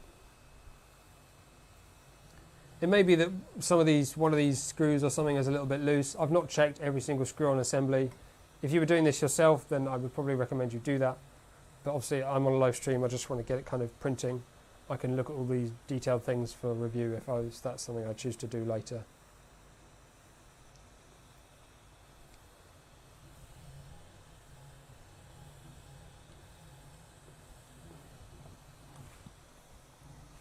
Interestingly, I can hear it now catching on some of that infill as it moves across, so that's not ideal. Well, it's only done 20%. This is going to just be a really thick elephant.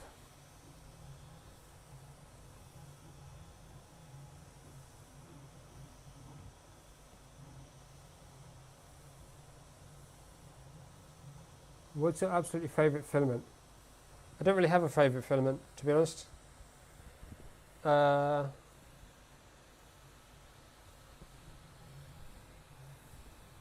Yeah. Black. I don't really have favourites. I find them all much of a muchness. Once you have the settings right, they're all very similar. So, well, to be fair, I've not tested anything really in depth, but for my purposes, where strength is not really primary concern, you can get very similar appearances on a lot of different filaments. That being said, I do just generally completely avoid anything that's really cheap. So mid to high tier-ish filaments is generally the ballpark I go for. I don't want failures, but I also don't want to pay like £60 a kilo for PLA or anything daft like that. Any reputable supplier that sells decent material, a lot of them are coming from the same place anyway, so yeah, no real favourites really, to be honest.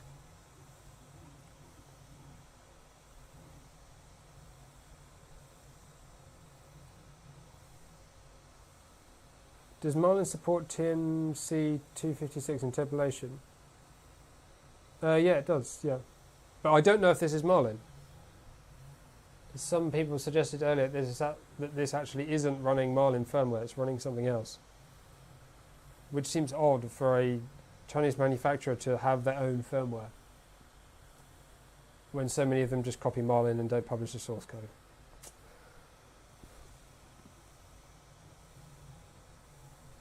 Does more... Yeah, I just read that question. Yeah, Marlin does do the... So it can do the 256 with or without interpolation. Ah!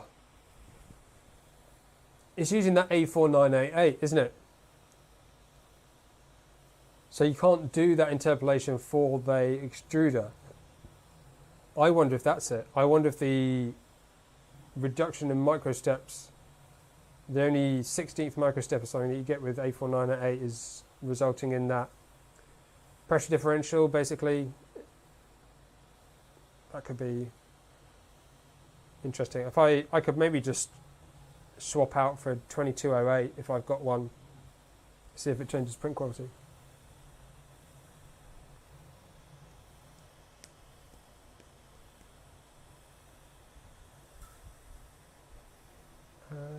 But Lurge have Lurge control boards that run Lurge firmware, don't they? Wouldn't that be odd for Lurge to be on a maker-based board?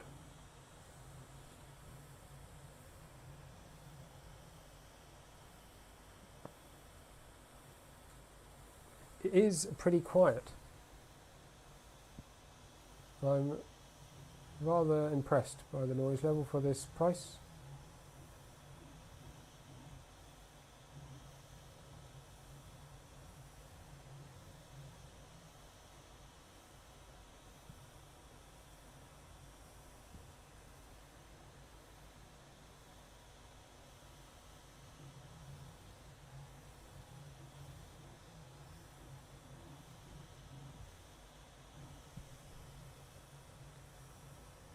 Does it have a heated bed? It does have a heated bed. What a good question. That's what this cable you can see hanging down here. Just here. This one's going down to the bed. I was wondering that as well, because I was like, oh, it's just right close to the floor, to the table. There's probably no heated bed. But there is. So yeah, it's not just a PLA machine, which is nice. Did you measure the dB noise level? I did not. I mean, what I have is not exactly a calibrated device, but we can get an indication of what the noise level is. Oh.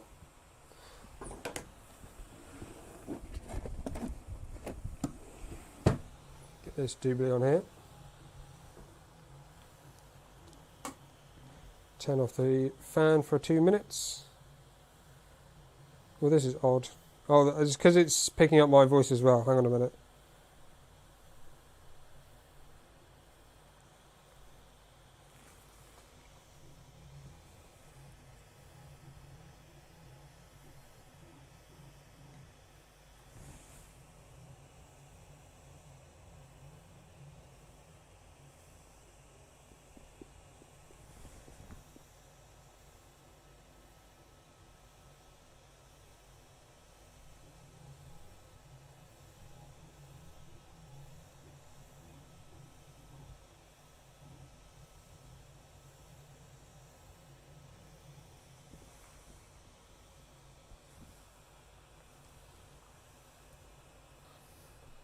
There you go. So obviously I can't talk while it's doing that, because otherwise it covers it. But yeah, somewhere around 55-ish decibels. Not the quietest machine ever, but also not too bad at all.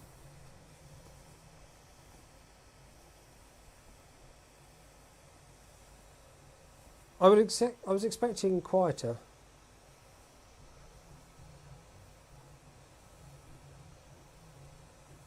I think it might not be using the full capability of the stepper drivers, you know.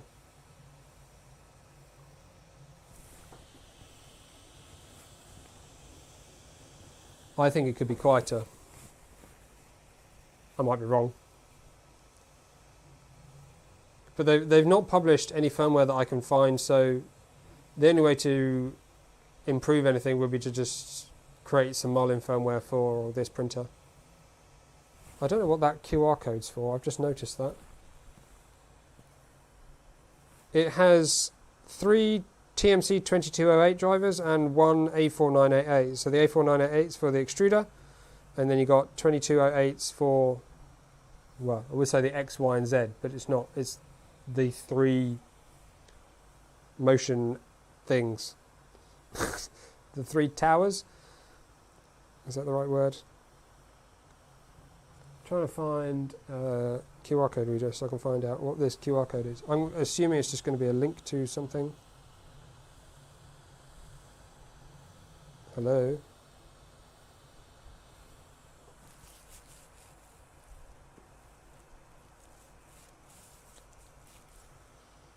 That's weird. It didn't work. Oh no, it did now. It's a Facebook group.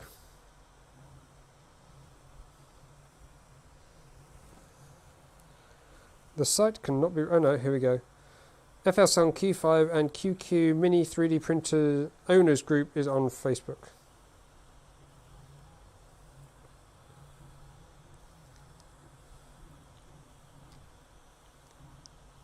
Here you can share anything about print experience. Warmly welcome to give us suggestions, feedbacks, and newest news about 3D printers.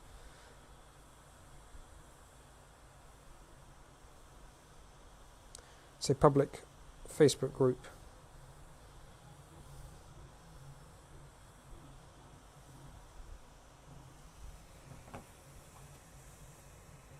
I'm guessing that's their support link.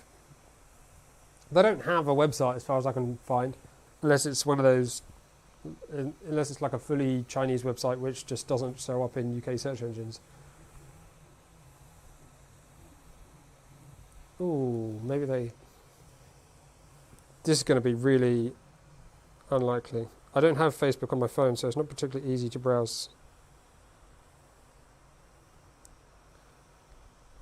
I don't think I can... 4 files? I don't really use Facebook, so I don't have the app. 252 members. It says there's 4 files, so they're probably just photos. But it might be.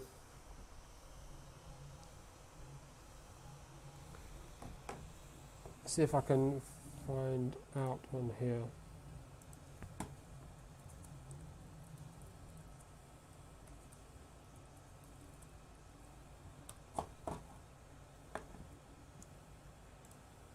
I don't know if you can identify or find what the files are without joining the group, though.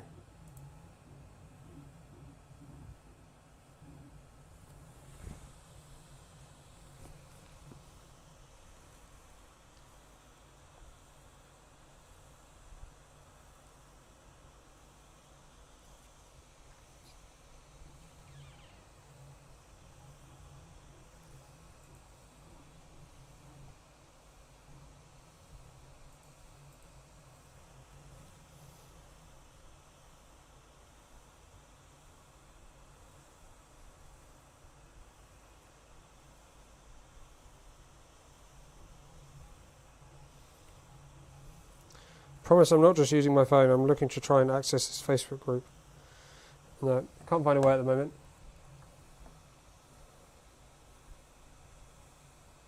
Yeah, if someone in chat has an account that they could check with, that would be awesome if you could share it with us. Not your account, obviously, for the contents of the files on that group. Data printer is fast. All the nanny printers, but not as easy to level. Only the new ones with auto leveling this are worth it. Yeah, this one has auto leveling, and it's super low cost. But the speed is not necessarily as great as everyone thinks it's going to be, because the motion system is not the only factor that determines speed, unfortunately.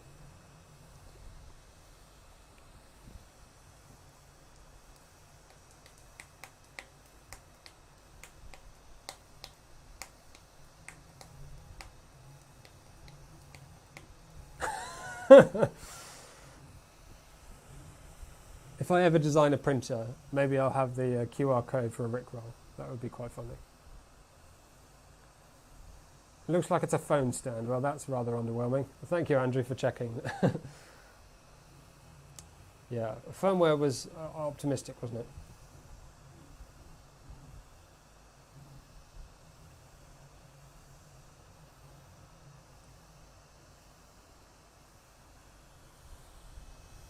This is 33% done. So it's going to be another hour and a half. It's just doing the same thing again and again and again. This is literally the worst test print I've ever seen. Not necessarily in terms of quality, but in terms of creativeness, imagination, and showing off your printer. Like, if this is the very best your company can come up with for a demo print, then I would say that's rather disappointing.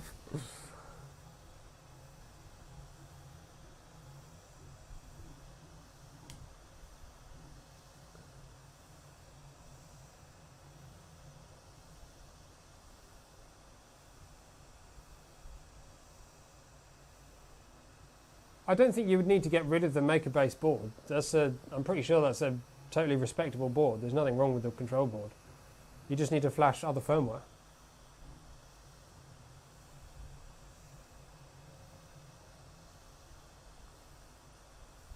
What's my favourite printer? That's a mighty good question. I think I was asked that in the last one, actually.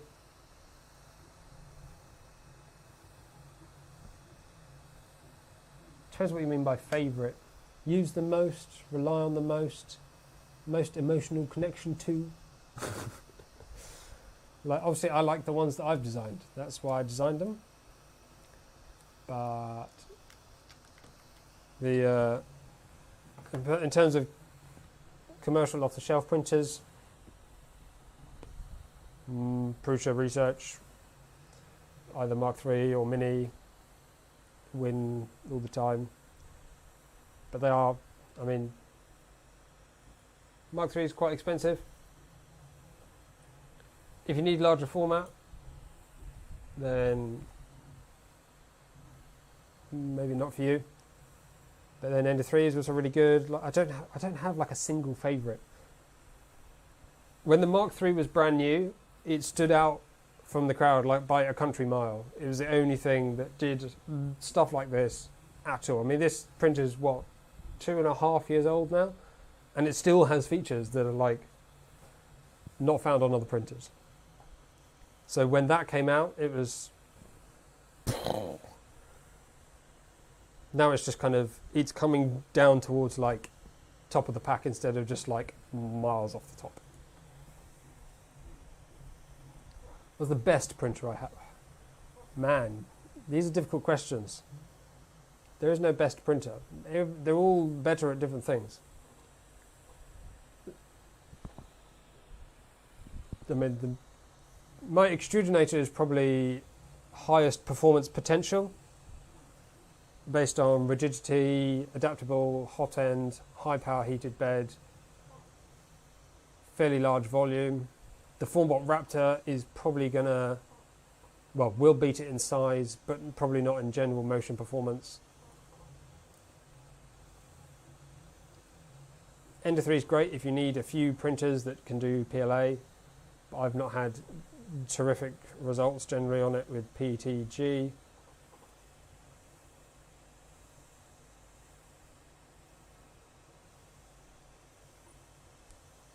Your first ever printer and print.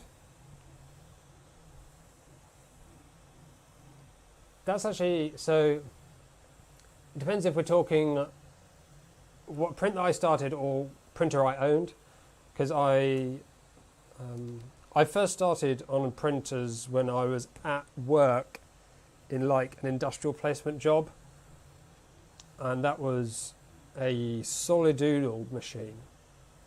Now that's a throwback. That was in 2012, and the first thing I printed was a miniature model of the Solidoodle machine that I had in ABS, because that's what people printed with back then. So that was the first ever print and printer, but of ones I owned, after that I bought I was not terribly knowledgeable, to be fair, back when I bought this. This was like 2016, I think. Come on, quite a long way since then. A Syntron i3, which is basically a Prusa clone. Acrylic frame, M5 rods, ramps control board. And the first thing I printed on that was the Flowistic Pikachu. I did actually make a video about that, but I don't think I ever made it public, just because it was like super awkward and cringe. So I made it and then just like didn't publish it. I think it's still on the channel, like uploaded on YouTube, but I've just never made it public.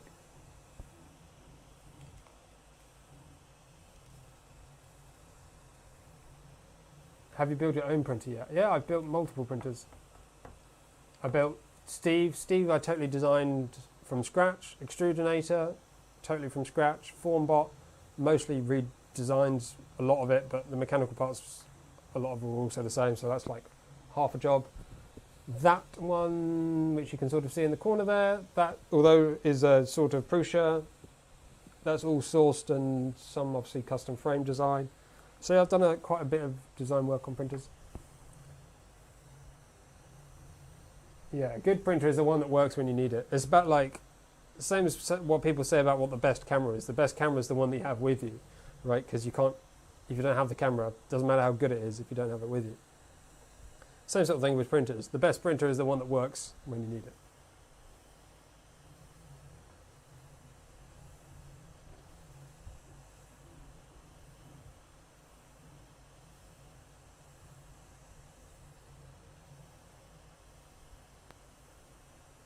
Well, there's nothing wrong with having a bed that moves.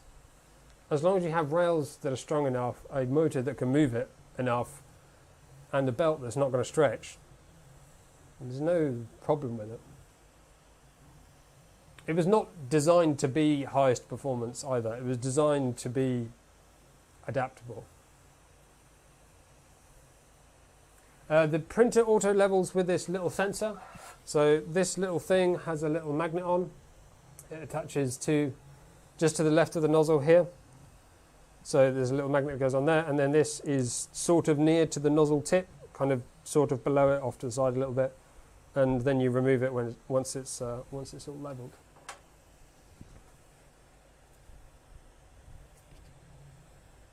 I could get a micro Swiss, but I don't need to add PETG as a capability to the Ender 3. I've got other printers that do it. But yeah, if that's the printer you have, then apparently I've heard that that can be a reasonable upgrade to do that. One video about all the printers that I did. I could do. Maybe you'll see it in like 20 weeks' time when I finish my current backlog of videos I need to make. 15 weeks, sorry, not 20 weeks. Did you try CR10S Pro? No, I've never had any CR10 actually. No variety of any kind of CR10. I've not had Creality contact me at all actually. I don't know if they will at some point, don't know. All the Ender 3 machines I've purchased myself, I think. No, I think one of them was, I can't remember. This one was provided, the Ender 3 V2. I think the Ender 3 Pro I bought. To be honest, Ender 3 I probably bought as well. I don't think I had any affiliate or contacts about that then, so I probably bought that as well. No, Creality have not contacted me, so maybe if they want to send me one, I'll probably take a look at it. I quite like doing these unboxings and building stuff. As long as we do slightly more interesting prints than just a blooming elephant that's 30 centimeters tall.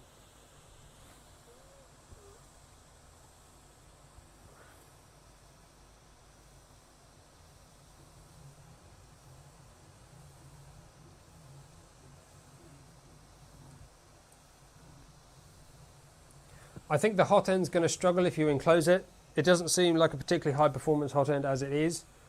So I think you're going to maybe have some heat creep issues. And it looks also to be, I've not confirmed this because it takes a bit of disassembly potentially to be absolutely certain, but it looks like a PTFE lined hot end rather than all metal. They're generally cheaper. So that's why I would guess that. And the heat break is fairly thick, so it looks like the PTFE is going down through it. So you may get some heat creep if you enclose this, and then because obviously then the air that you're trying to cool it with is a little bit warmer, so you have less of a cooling effect. Again, as always, there's more than one factor that goes into the capability, unfortunately.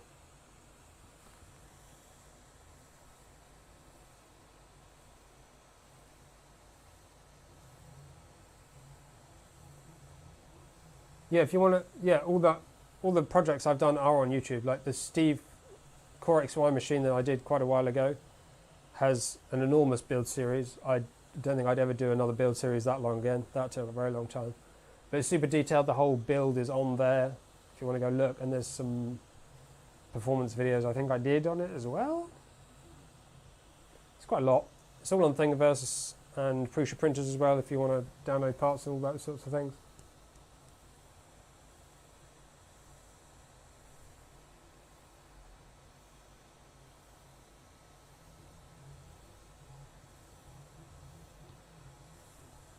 Stepper motors. The stepper motors are cold, so they could probably have more. I don't want to nudge it. In fact, who cares?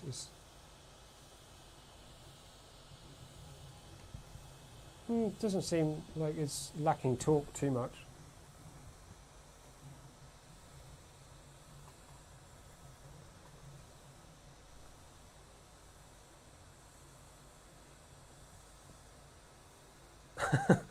I could build a Zaribo, that would be quite cool.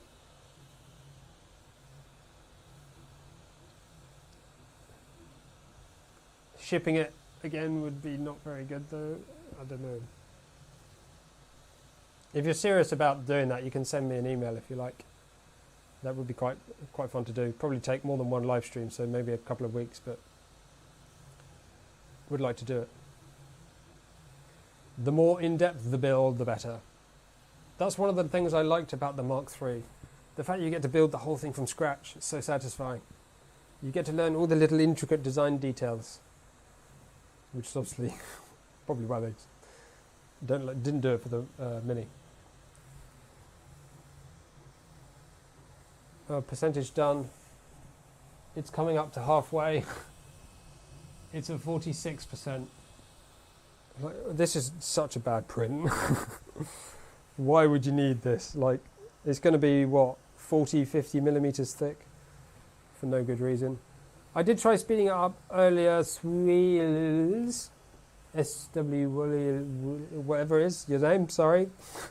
But you can't, again, as I mentioned, while Deltas can print faster, technically, because of their motion system sometimes, that's not the only limiting factor that goes into being able to print fast. The hot end needs to have sufficient flow rate to be able to move that amount of plastic. And this hot end does not have much capability. In fact, the speed it's printing now, which seems pretty average for a standard 3D printer, is, well, seemingly about the limit. Maybe if you push the temperature a little bit, then you might be able to get a bit more, but you can't just triple the speed and it just goes better.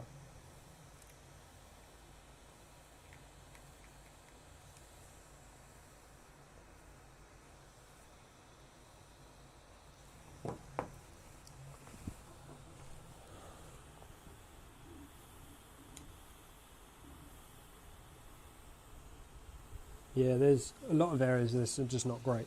I wouldn't be surprised if the retraction settings and all this sort of thing, extrusion ratio is just not quite right either.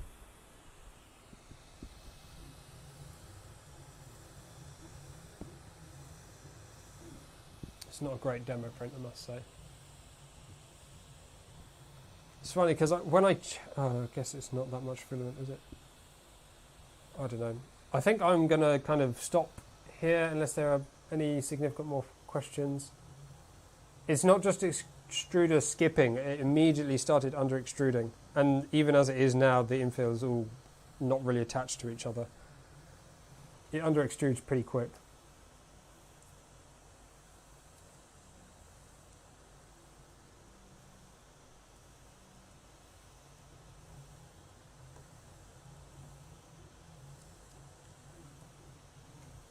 How long is the Bowden tube? It's that long. Would you like me to give you a more precise answer?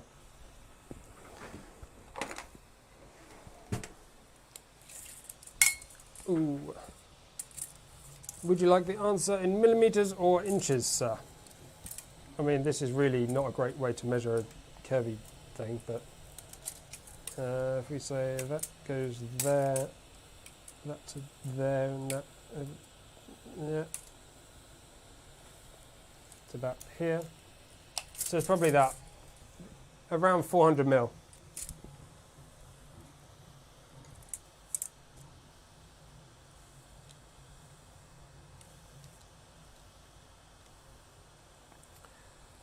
The challenge with the open source community designs is the time that it takes to prepare all of that stuff. Like with this, it comes in a box, I know everything's there, and I can just get on with it. Whereas if it's a whole community build, it becomes a whole week process or two, buying all the stuff, waiting for it all to arrive, organising all the parts so I don't lose them. And it just becomes a lot more of a time sink. Whereas this, I can I enjoy doing this. It's kind of relaxing to do. Everything's just kind of here and laid out. It's just, the simplicity is very pleasant for me.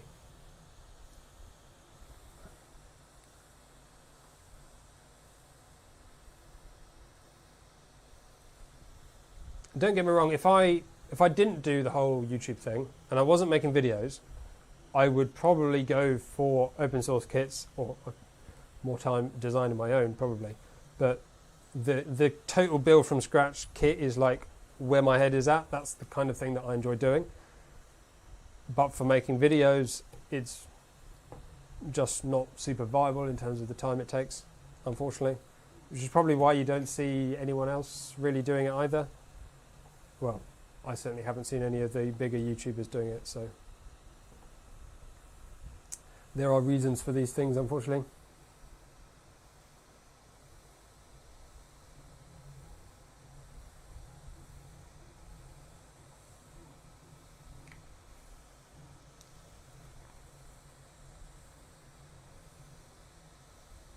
Is it 32-bit? It is. So it's the, what was it?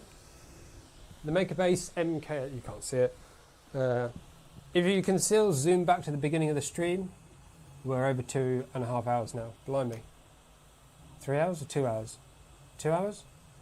7 o'clock we started, so 2 hours. Yeah, you should still have that 2 hours in the bar at the bottom. So if you scroll all the way back, we disassembled this box at the top, which has a control board in, so you can see the MakerBase MKS Robin 1.2, I think it was. So yeah, 32-bit control board, but it has 3 TMC 2208 drivers and 1 A4988, which is for the extruder, which may be the reason for the artifacts. It may be something else, not too sure. How did you solve the icing problem?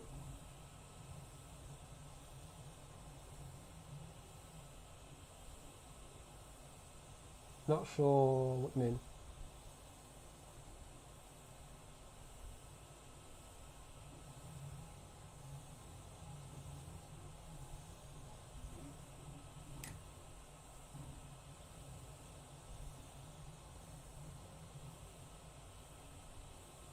You were just asking for a more involved build and now you're making excuses.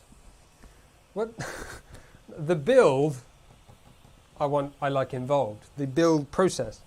But all the stuff that leads up to the point where you start building can be a pain in the arse. This is the thing, like, time becomes much more important when you're on a schedule of video release and live stream. If it's all just my free time, then yeah, it doesn't matter. Like I could do that. It's because I have requirements for live stream schedules, YouTube video schedules, that it makes that sort of thing impractical. If someone wants to find a kit or make a kit and then send me the whole kit, absolutely down for that. Like the Zaribo kit, for example. It's quite expensive, so I probably can't really afford it, but it's that's the kind of kit detail that I like. Every single part.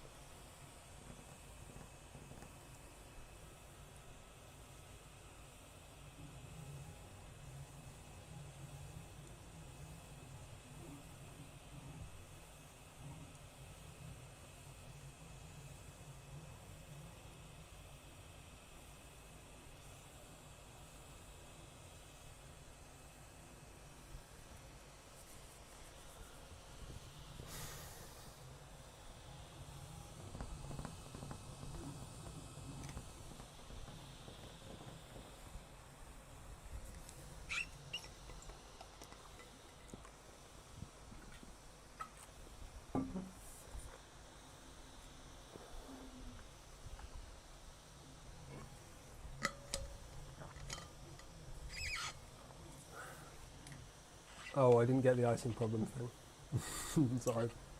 We've just had a spike in viewership. Strange. Ooh.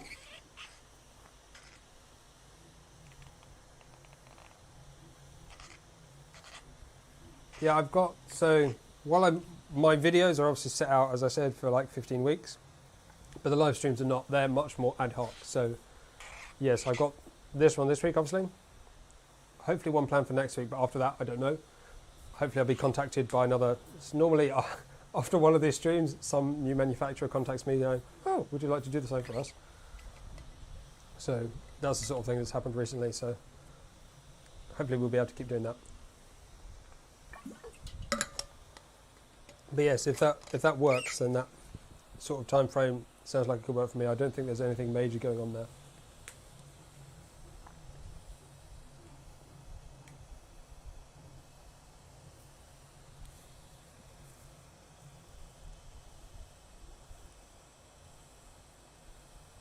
Oh, that awful screeching. Yes, sorry. Is that... Can you hear that? I thought it was... Yeah, there's a little rubber seal on the bottle. Yeah. Sorry.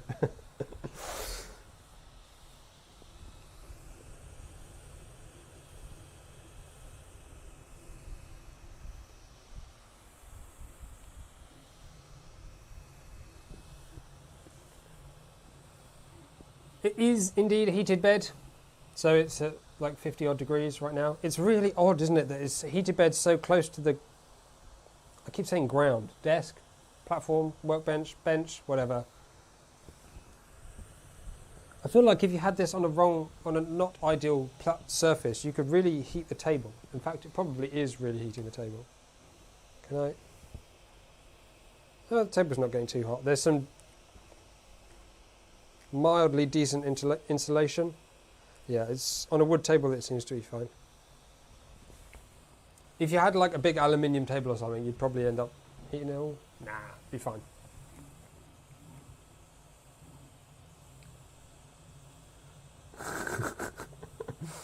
Yeah, you can play that part of the video again and again. I'll need a drink again in a minute, so you can.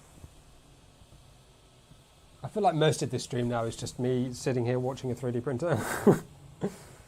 Does it print upside down? No, because the spool holder is on the top. Other than that, probably yes. Oh, screw it. Let's see if we can print upside down. I'm bored of watching this blooming elephant.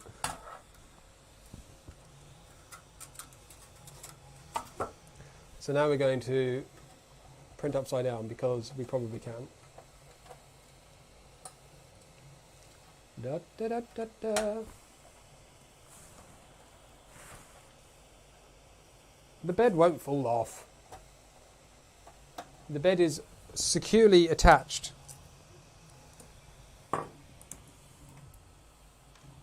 Isn't that most of the hobby?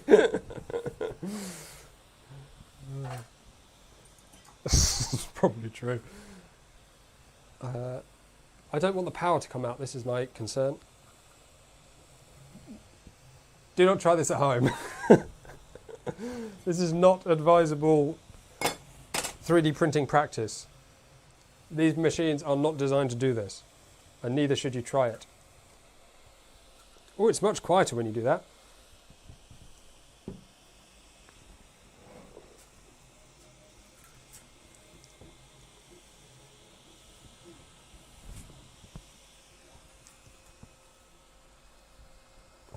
Ah, the extruder is going to be the problem. You need to prop it up a bit, I think. It's printing upside down.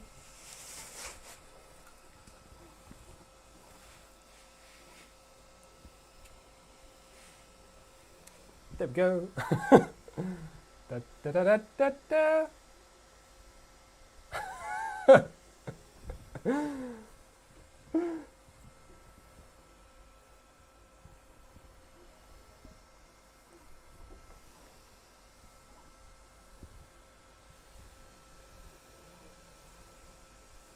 You know, it'll probably print better than that. It's a bit quieter because I've put this big pad under it mainly.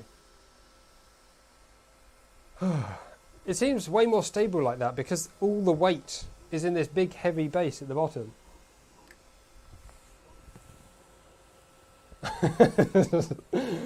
Oh dear.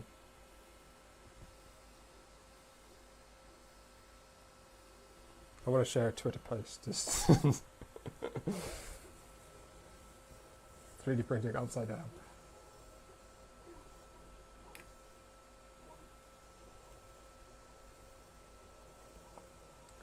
Yes, I've seen that belt printer. I mean, I've not like seen it in detail. I've seen news and things about it. It seems like people are releasing like printers and control boards and all this sort of stuff like weekly at the moment. Like maybe that's just an odd perception I seem to have that's not entirely true. But like, it seems like stuff is just constantly being released. Like how many new printers have Creality released recently? The Ender 3 V2, some weird enclosed Ender 5 or Ender 6 thing that I saw on LinkedIn, the CR6 SE, the CR30, like naming numbering schemes just be damned, like who knows what they're supposed to mean.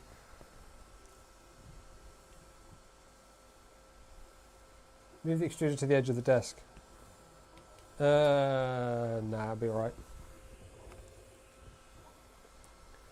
It's just convenient here for camera angles and stability and stuff. It seems to be losing focus up there a little bit, doesn't it? Could do with some extra light. This is the problem now, all the light is all in the shade. Now you have to flip the camera upside down so you look like you're standing on Well, I know what we could do. Now we're just getting, this is just being silly. We can just flip the camera upside down on the stream.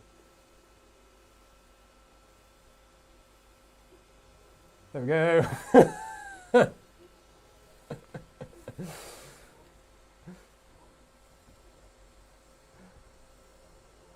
Can you recommend some sort of heat bed insulation? I don't really use heat bed insulation, to be honest, so there's nothing really I can recommend at the moment, I'm afraid.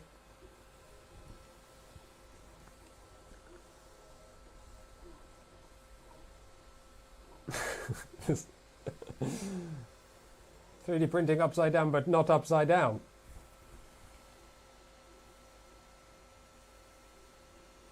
Oh, wrong way. Here we go.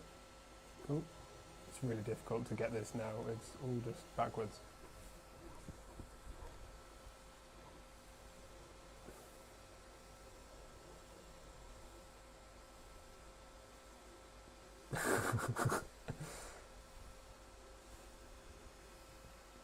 Don't forget to like the stream, click like under the video if you haven't already,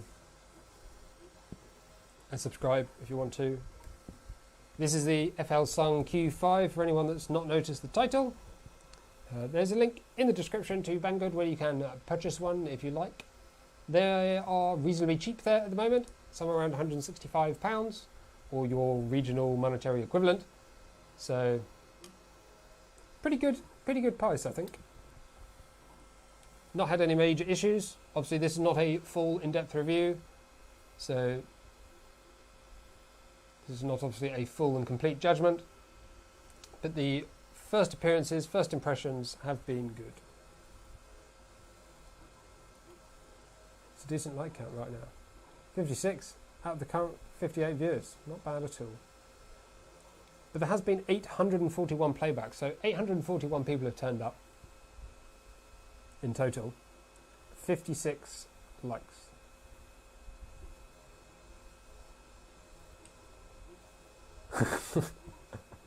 I didn't mount the screen, so yeah, it's definitely not meant to be like this because all the labels are upside down. But I feel like this should be the, I don't know, it's odd, isn't it? Like in my mind, in reality, the bed would just be here, that would be up there, the motor's down in here, which they already are. But then I guess the problem is this is a heat generating power supply and you don't want that by your heat generating bed. So they've separated those like that.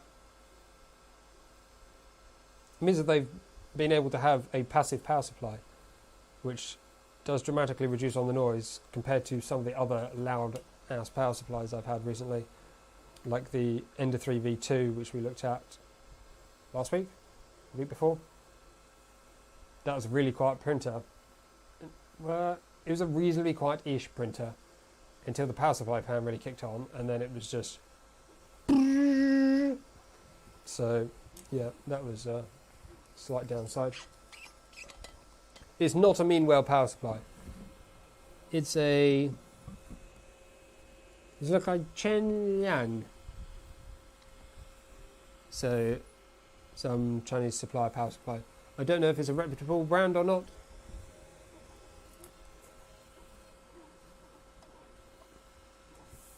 But it's not a Meanwell unit.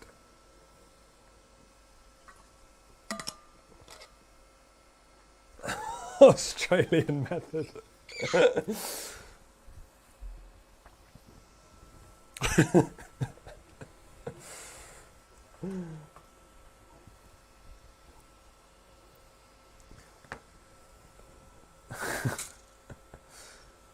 Oh yeah, let's make sure we got some.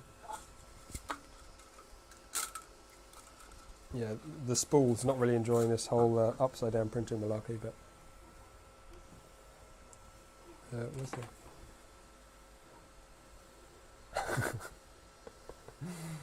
Just an upside down printer, nothing to see here. You know what? There's a noticeable difference in print quality.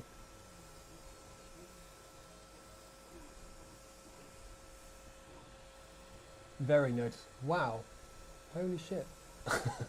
That's absolutely ridiculous. So, for anyone that was listening early on, I was talking about the slight inconsistency or wobbliness in the walls.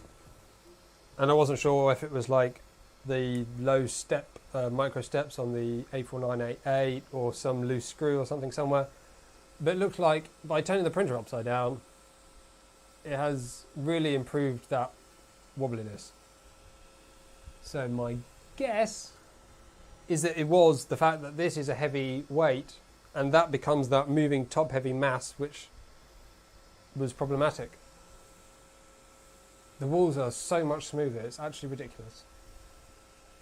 Obviously there's like a big gouge in the print where I was flipping it over and everything went out of alignment. But there is a...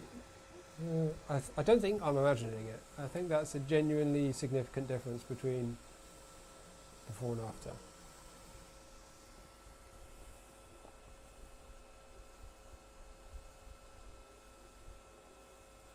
The printer that prints better upside down.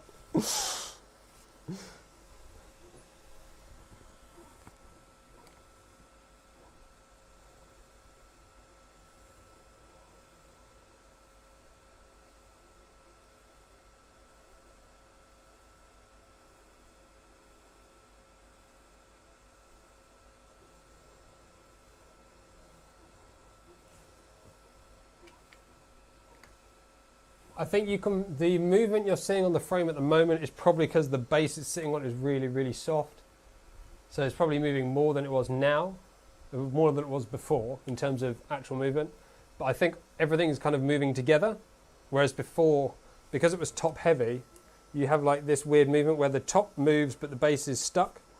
So that's changing all your kind of calculation positions basically by a very small amount, giving you wobbly walls.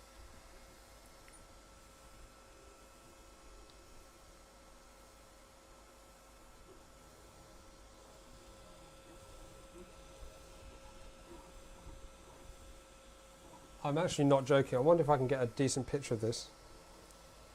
No one's going to believe me that it actually is better upside down.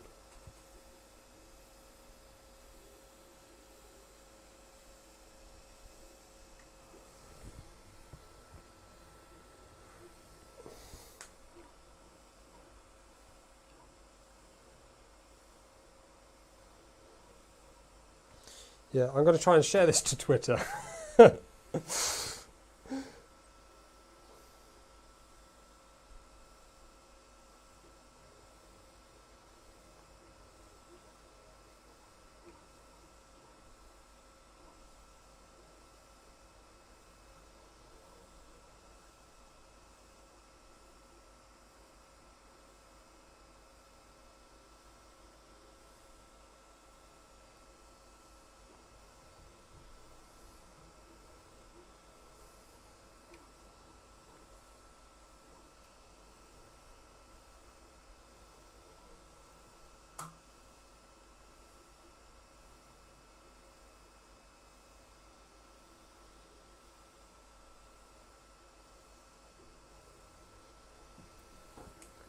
I've just posted a video, an image to Twitter if anyone has Twitter and can look.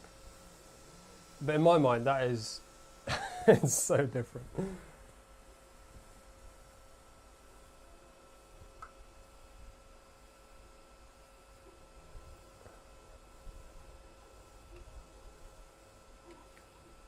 This technique of the troubleshooting. Yeah, if you're finding you're having some vibration issues, just turn the entire printer upside down and carry on printing.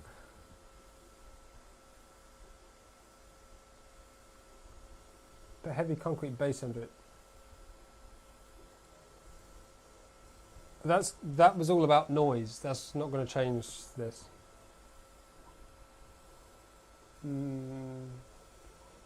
Yeah, I think what I said was true.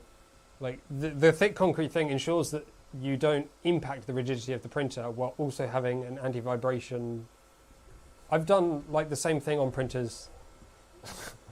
I think this is a weird thing. For engineers, it's like the obvious thing to do. I know Tom had done it before that video. Obviously, I've forgotten his name. Man. How can I forget his name? CNC Kitchen, what's his name? Oh man, I feel bad now. But obviously he did that video, but I did the same thing. I've got this like, well, how thick is it? Like 30mm plywood. So again, something that's really, really stiff. Put something soft under it. So table, soft, very sturdy. Printer on top of that. Bob's your uncle. I don't do all these, obviously. I've got a couple down there. Another spare piece over there. I only tend to do it on the printers that are particularly noisy and I need to print with. But I've improved that anyway. I tend to just not print with things that are really noisy now.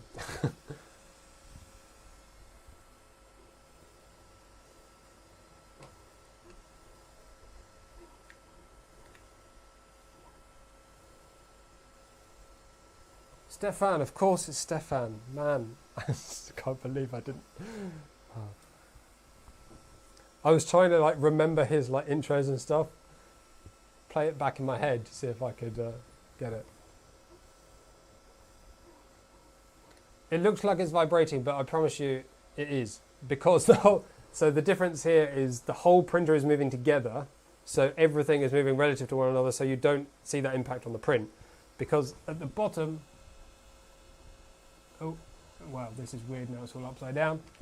Because I've put this thick foam on here as a spacer, so I've got space for the extruder, which you can't quite see. It means that the whole printer moves more, but it doesn't matter if the whole printer moves. It could be like moving a lot.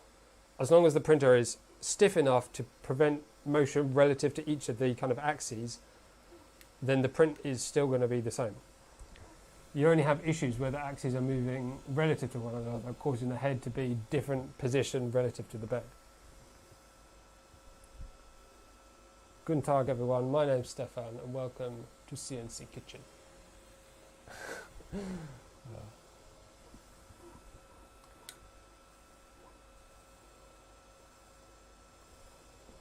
What is a Twitter? Indeed. What even is a Twitter? Nobody knows.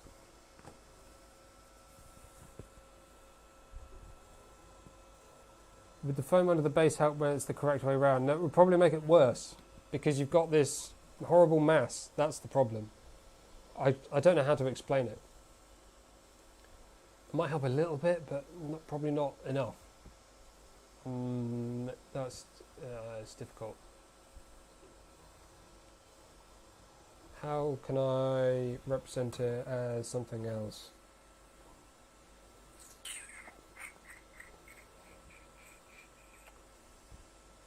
I'm trying to think of something equivalent that demonstrates the point I want to make, kind of graphically, visually.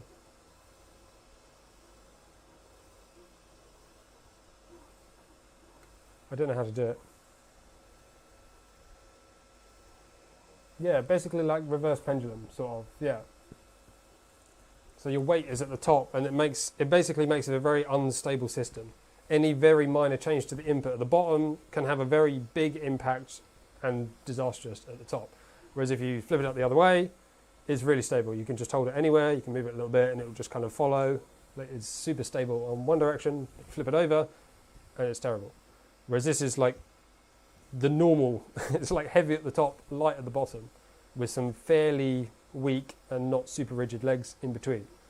Whereas this way around, you've got your much lighter portion at the top, the heavy base at the bottom keeps the bottom stable, and then the top only has to deal with a very small amount of mass and motion and force. It does. I'm guessing you've just seen the photo on Twitter. It's so different.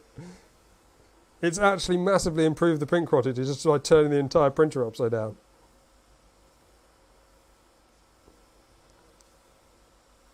You have to zoom in to see it, but the change in the walls, like before, you can see it's all kind of ripply, and after it's just like, nah, smooth, easy.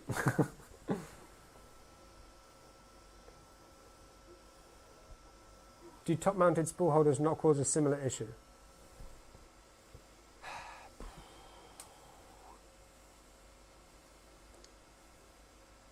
Yes and no.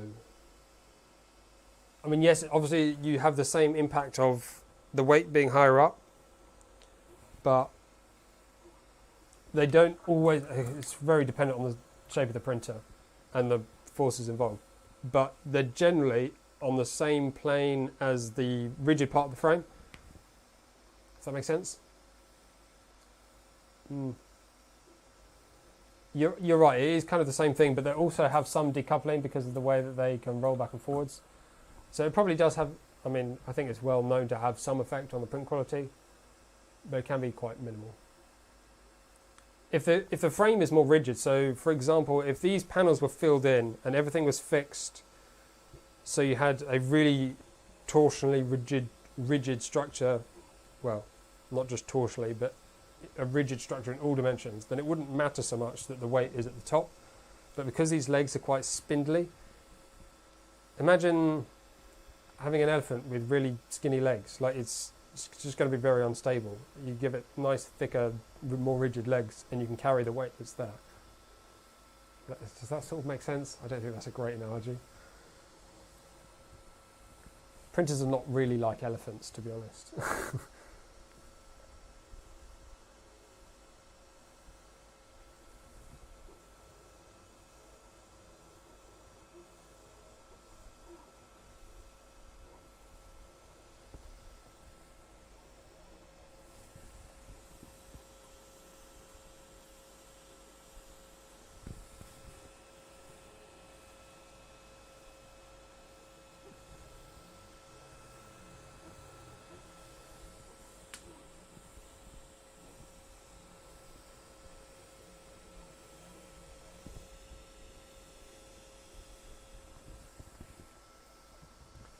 What's the time? Where's the screen? We're 79% of the way there. It's an hour and a half in. And the print is still just doing the same thing over and over and over again.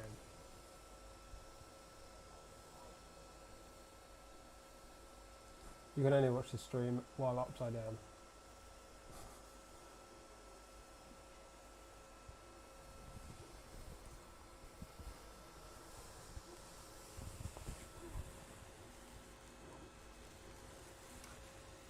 I feel like we should keep going now that we're 80% of the way through. It's like 40 minutes of building, 2 hours of printing a bloody elephant. A naff elephant print. But if I run out of water, it's going to be game over because it's getting warm. What's the temperature up to now? 29.5.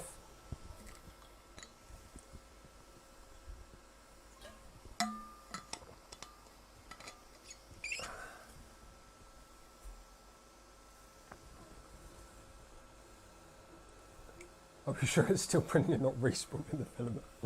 Yeah, it's just sucking it back off the print bed. It's a new method of filament recycling. It's called anti-printing. You basically just run the G-code in reverse. It just sucks all the filament off the bed back onto the spool. Super convenient.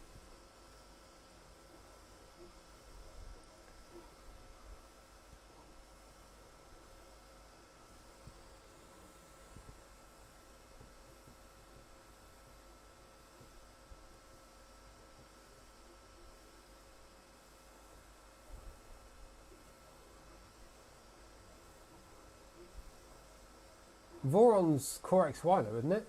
It's not a delta.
Let's put this back up the right way. I mean, what even is the right way? Does this count as the right way or the wrong way? I was just going to focus on the cable. Of course it is. Fantastic. No, ignore the cable. Go over here, please. Oh, I was just going to focus on the cable.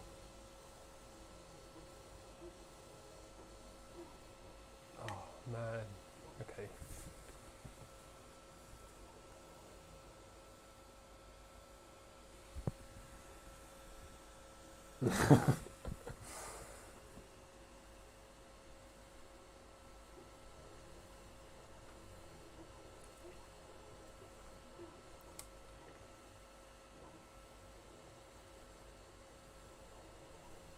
I doubt the Voron community would make a delta. They are incredibly difficult to tune. Is that the Voron or the community? Or the delta?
%. This is the longest print I've ever done, man. Not longest print on a stream I've ever done. I should clarify, I have done longer prints than a silly 50-line blooming elephant.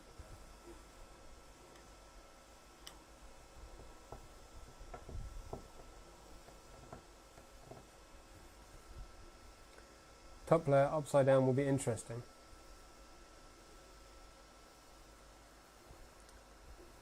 Yes, correct. If we get there, we'll find out.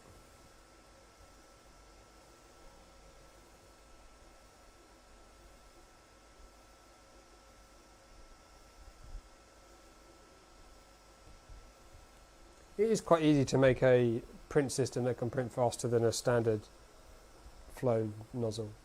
To be honest, I don't think that's particularly difficult. I mean, this printer is probably a reasonable example of that. It's 160 quid and it can easily outflow that nozzle, I think.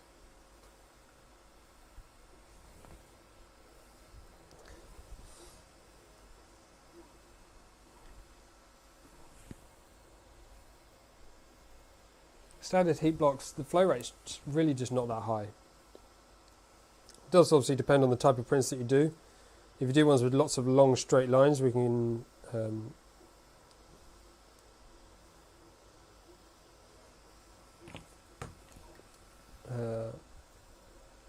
where you have that acceleration to build up to the maximum speed.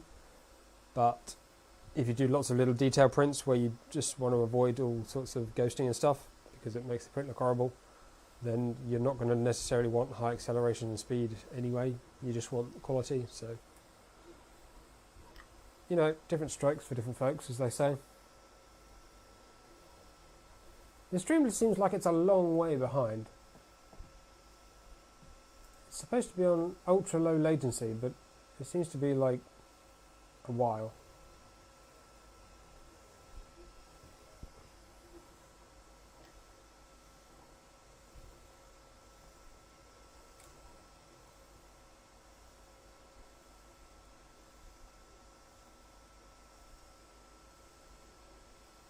Another thing with being upside down, the cable harness and Bowden tube on mine, and probably this one, are pretty stiff and will add a spring resonance effect that being counteracted with gravity.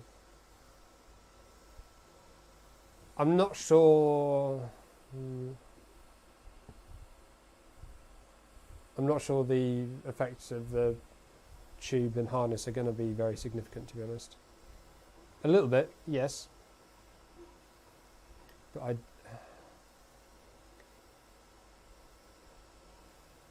their mass is very low. They're attached at both ends. They're pretty weebly wobbly. I mean, the springiness is not great, but this hardly moves anyway.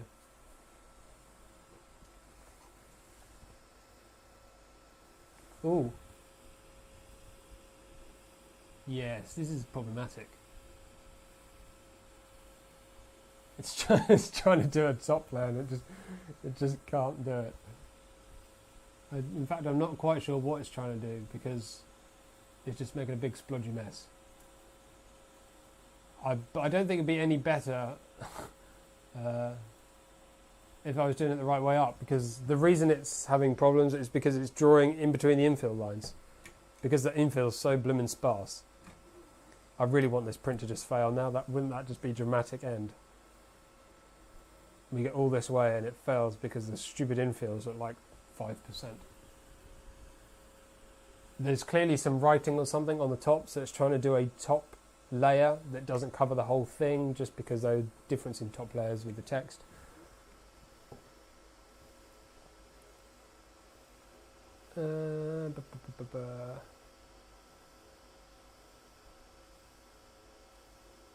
Most pointless printer ever, but I'm still watching. They are using Delta Star to print houses out of the mud mix. Printing upside down would also make for an easier... Delta Star to print houses out of mud? That seems odd. Wouldn't they use like large gantries? I guess not that large. But you need a lot of height for this. So if you're building like an industrial sized machine that can print heavy stuff, that seems counter-logical. Anyway. Being upside down would also make for an easier install of hanging extruder to minimise Bowden length. I'm not sure it'd make any difference. It's the same, it's still hanging, regardless of whether it's hanging up or hanging down. It's hanging. Volumetric flow is key, so nozzle width and layer height are critical points to consider for speed.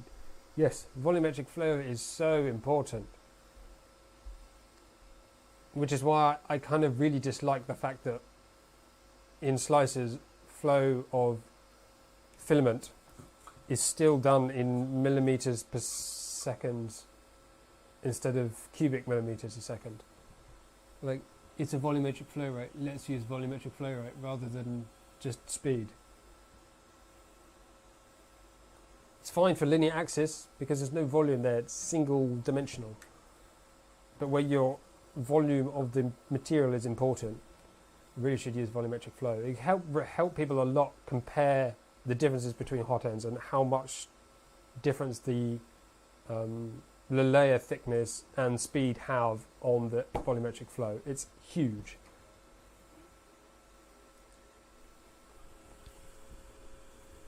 It's kind of managing, actually.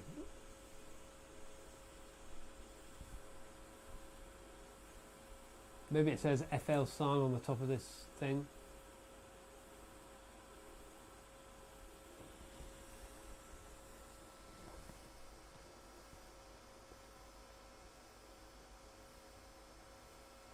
Oh yeah, he literally came to the same conclusion at the same time as me. It's lost focus again, hasn't it? It likes focusing on this goddamn cable. Come on, Mr. Camera. Focus here, please. And here, please. Thank you. Please don't lose it. I wonder what changes to... Oh, it did some retraction. That was noisy. So it's not been doing retraction this entire time. No wonder it's looked a bit garbage on the inside. I wonder what changes to supports would need to be made for printing upside down. Probably not much. Probably get much better performance out of a printer doing it upside down.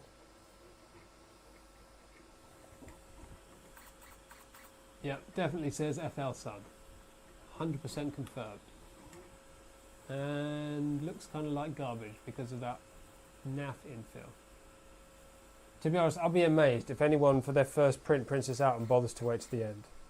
Like, when I printed my first print, I wanted it to be done in 10 minutes. Like, I printed something small, the Flowalistic Pikachu. Classic print. But yeah, you just want it to be done. Like, it's entertaining to watch, but watching the same layer print 150 times or however much this is, it's not super entertaining, I don't think. Yeah, Prusa Slicer does have a ticky thing to use volumetric flow rate instead of linear flow rate, linear speed. But I don't know how that affects everything else. I should probably test it. I don't know if that's something that you need to integrate in the slicer as well, in the firmware as well as in the slicer, or if it just converts them when it does the output. If I'd tested it, I would know, but I have not.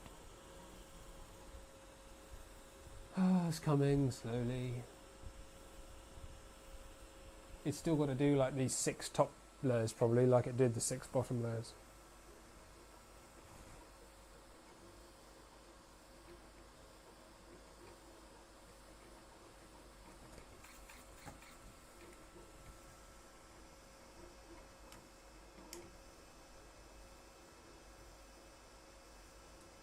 I think they stick just the same. First layers are not dependent on gravity. Really? Are they? Don't think so. It's not like it's falling out of the nozzle. The nozzle is right next to that surface.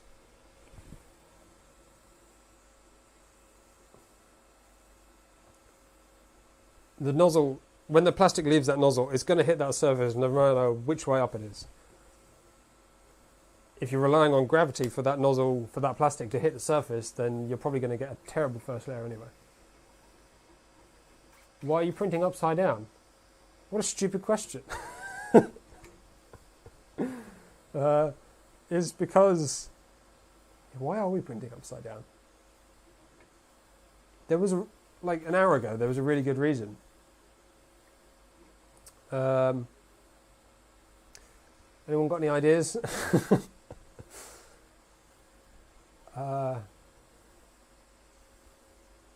Because I can.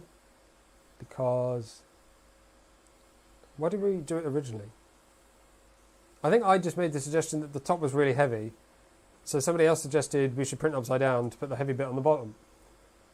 And it's made a massive difference. And now it prints much better than when it was the other way up. So yeah, top tip for the day. Turn it upside down. And ta-da! Better printing.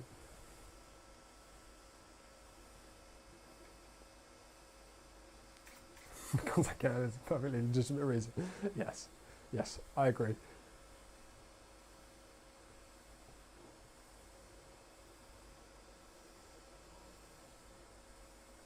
Is it all metal? Is what all metal?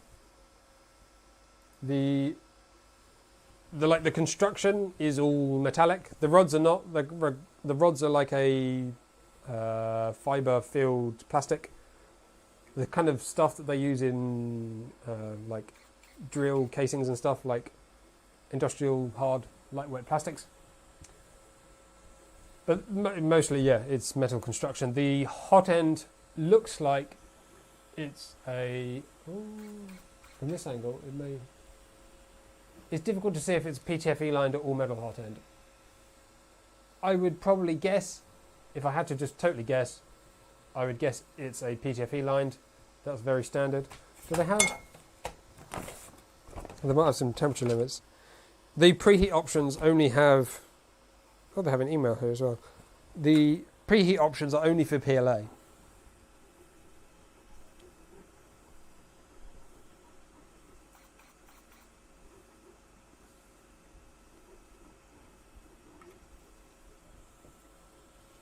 Yeah, preheat options only for PLA, so that suggests to me that it doesn't really want to go much higher than 230, which is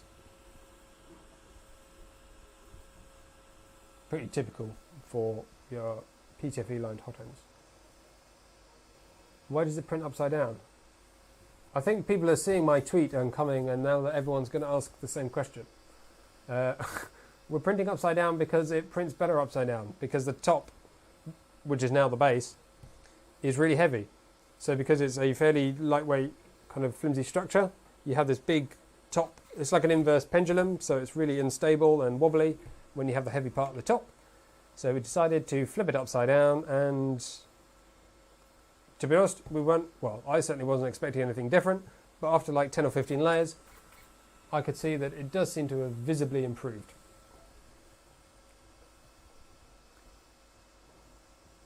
Did the instructions say what side is up? No, technically not. I don't think so. But also all the labels are now upside down. The screen is upside down.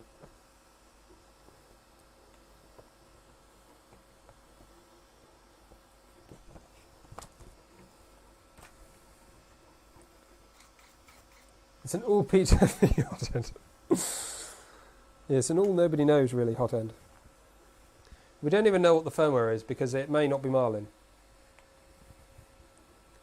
I would be surprised if it's not, because it's not a Lurge board, so it's unlikely to be Lurge firmware.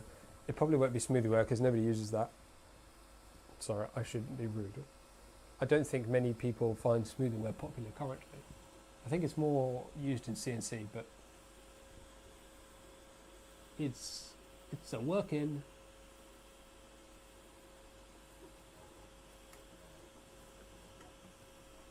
I'm pretty sure I've seen videos on YouTube about people printing upside down, haven't I? Didn't Makers Muse do a can you print upside down?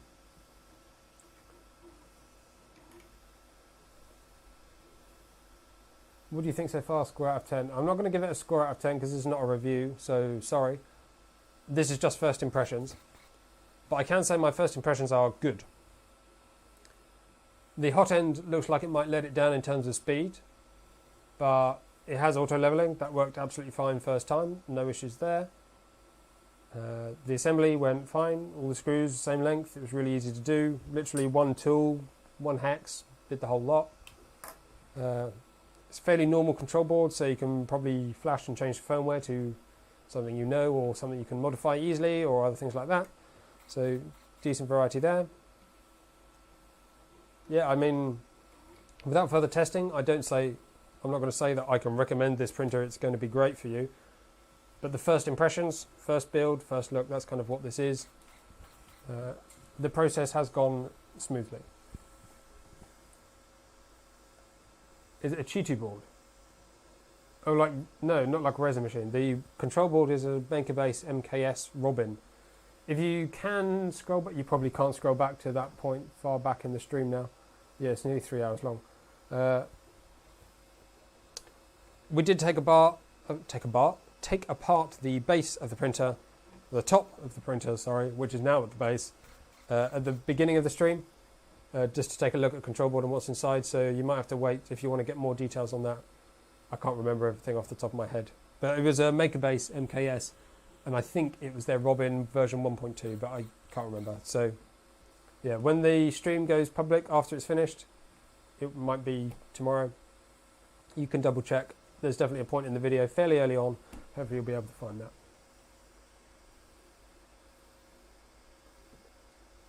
Oh, the little Cetus. I do quite want one of those just because they seem adorable. But oh, looks like we're top layering, and it's performing absolutely fine.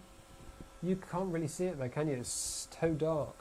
Too dark, too dark. Let's try and add some light. Now that we're at something that could be deemed as mildly exciting. Oh, I don't have a batterias.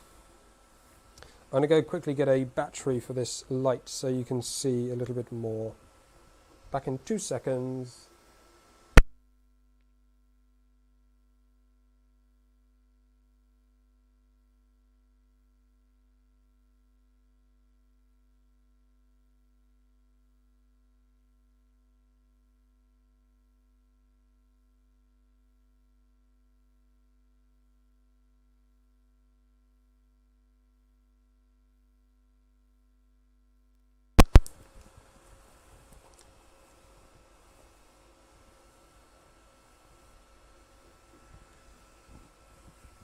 Right, we have a battery.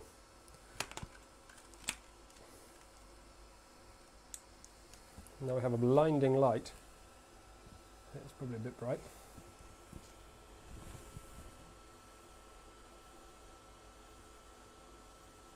That's good enough to help you see.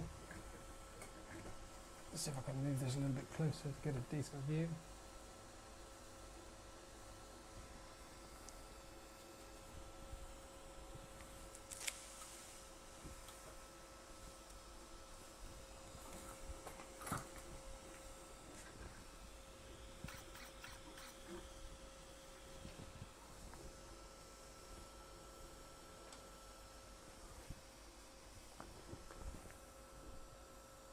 The split, so this like totally horribly looking part in the middle was where I flipped the printer upside down. So for obvious reasons, that caused a bit of a scar in the print. But that area above it is obviously normal. This is upside down. Tarantulas, that depends what you want to print. If you already have resin, don't get a delta, it does the same job as them. I wouldn't say a resin is similar to a delta at all, personally.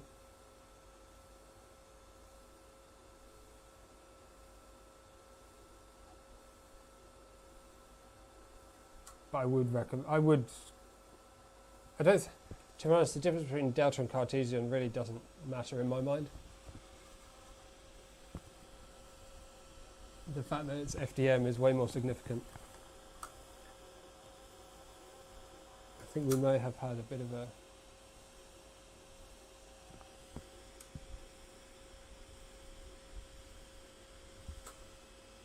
Looks like it's really under extruding ever since I rotated everything.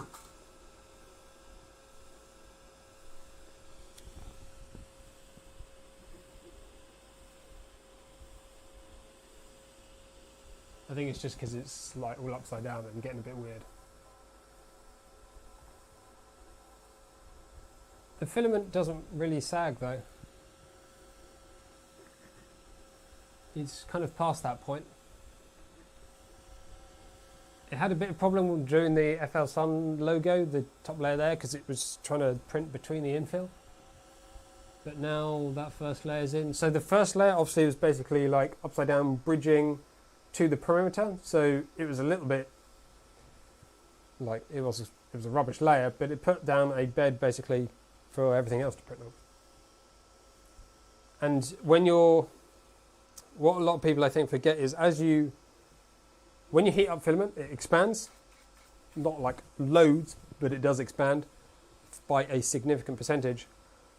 And obviously, as a result, as it cools, you get the opposite contraction. I don't know if it's exactly equivalent. I imagine it is, but I don't know exactly for sure. So as your filament comes out the nozzle and you draw that bridge, a lot of the time as it cools, you will get some contraction which will like bring the bridge more level. I noticed this quite a lot recently printing PTG, trying to do quite a long bridge, and it kind of, as it printed, it made this big droop, and then as it cooled, it kind of just went zip, and just brought it all back up nice and tidy. You probably wouldn't get quite as dramatic effect with PLA because it doesn't expand quite so much. But the effect is almost certainly there nonetheless.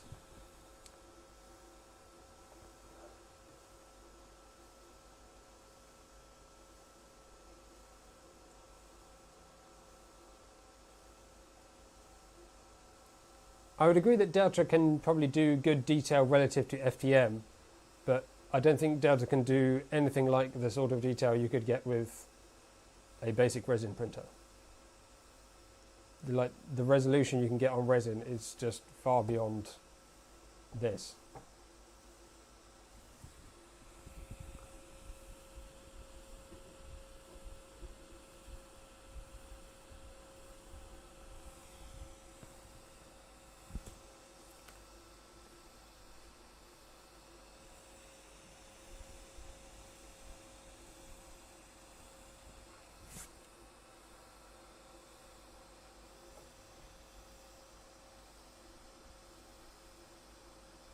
The difference between normal way up and upside down looks less dramatic now that I've got a better light on it. But overall, I'm almost convinced it's better. Maybe there's some placebo or confirmation bias effect going on in there, in my head, that is. But it seems, isn't it? Pretty sure it is. Need some more objective method to really evaluate that.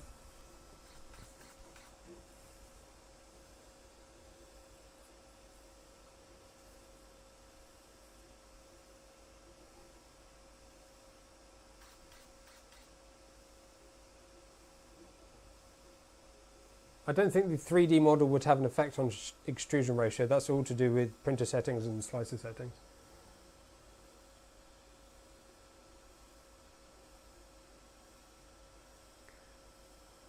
I definitely agree that the going like the opposite end of the spectrum, so having a resin printer that can do your ultra fine details and having a large box printer that can do maybe 0.4 or 0.25 nozzle and upwards to 0.8 to be able to do your large parts and then something to do your really ultra fine parts, definitely a reasonable recommendation. I definitely agree there.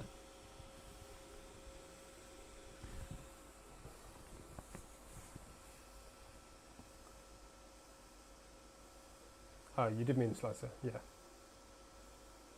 Yeah, I reckon if you've used this same printer on the same settings, then it's probably the slicing settings they've got the extrusion ratio, or it's just slightly incorrect in the firmware.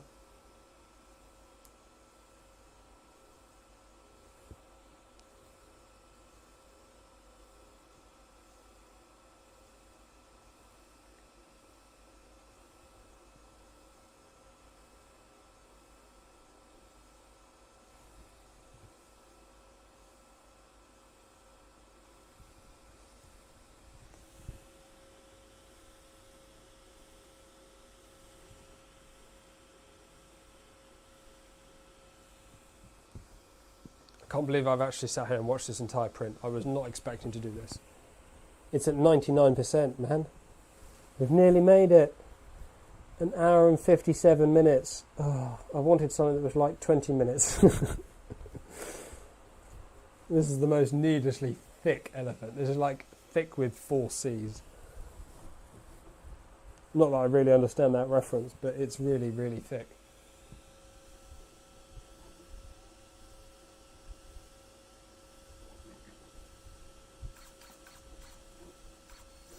Ooh. Ooh. Ooh. Ooh, I didn't like that. I'm done. I might as well have done a full-size bench in that time, you're right, and instead I just got this big slab. Send an email asking for a shorter test run. It's a bit late now, isn't it? The downside of printing upside down is the ooze out of the nozzle just makes a big splurge all over the nozzle. But I guess it's not going to ooze quite as much or for as long.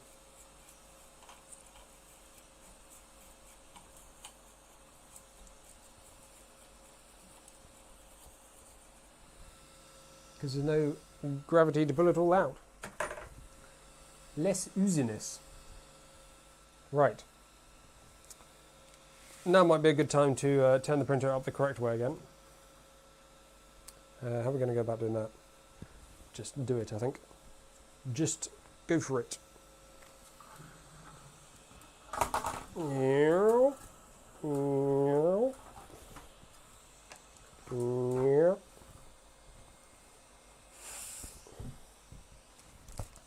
See, look how...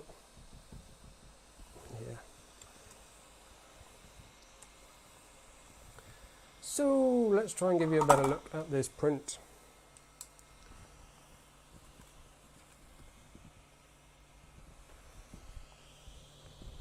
Cleaning the nozzle did work actually really well upside down, because you don't have that gravity pulling all the oozy schmoozy out. It does just tend to, you know, not oozy smoozy for as long.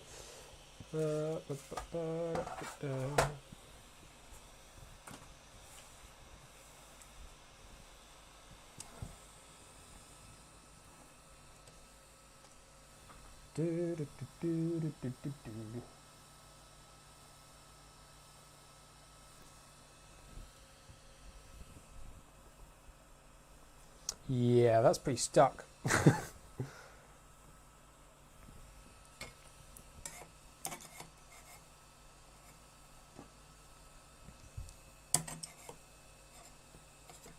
don't think this Ultra Base is going to release this until it's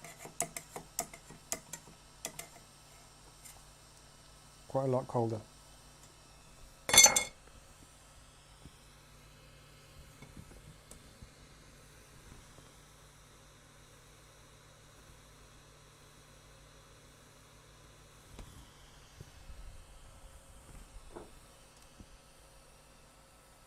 So there we go, we made it all the way through that print. For those that weren't here before, this enormous scar across the middle is not a print error as such, it's where I turned it upside down, so obviously significantly disturbed it, so don't charge the printer based on that. Oh, I think it's going to separate at that line actually. There we go.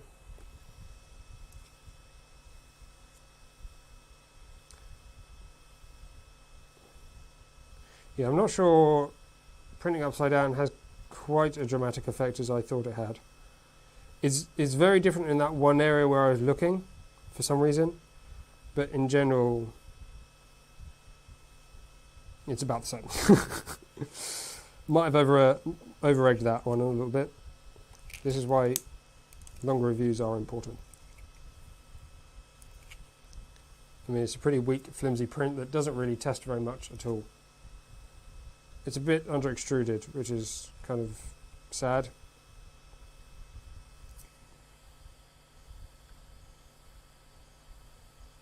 Are we going to manage to focus there, please?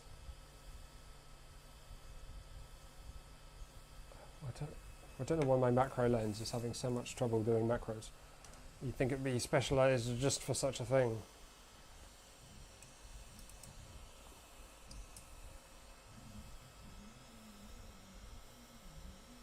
Ooh, you don't want that to happen.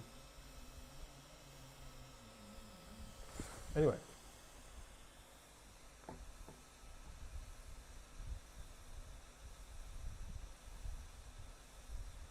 What the hell's happened to cell phone cradle? Oh, maybe you're right.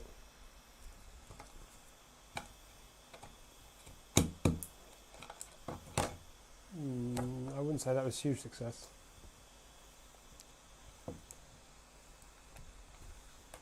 It does seem like it could be that sort of print though, doesn't it? Let's get that quick.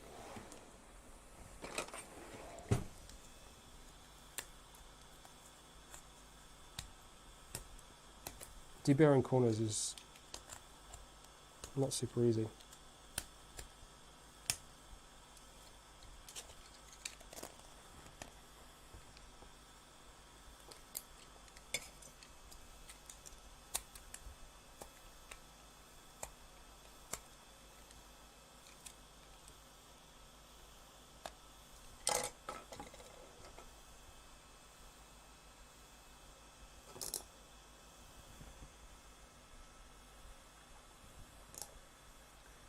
think you're right. I think that may have been the intention, because it's, I don't think, much good for anything else.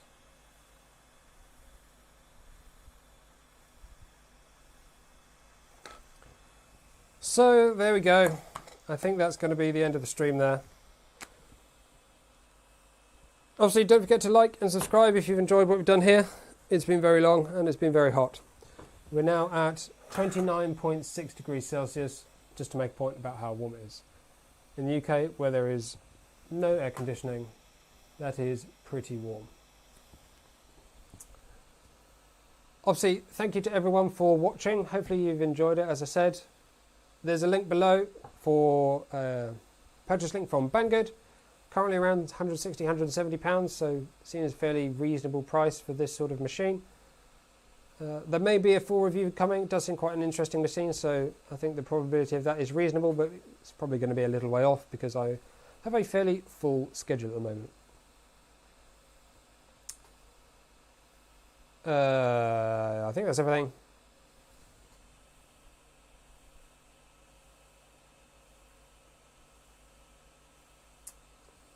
So,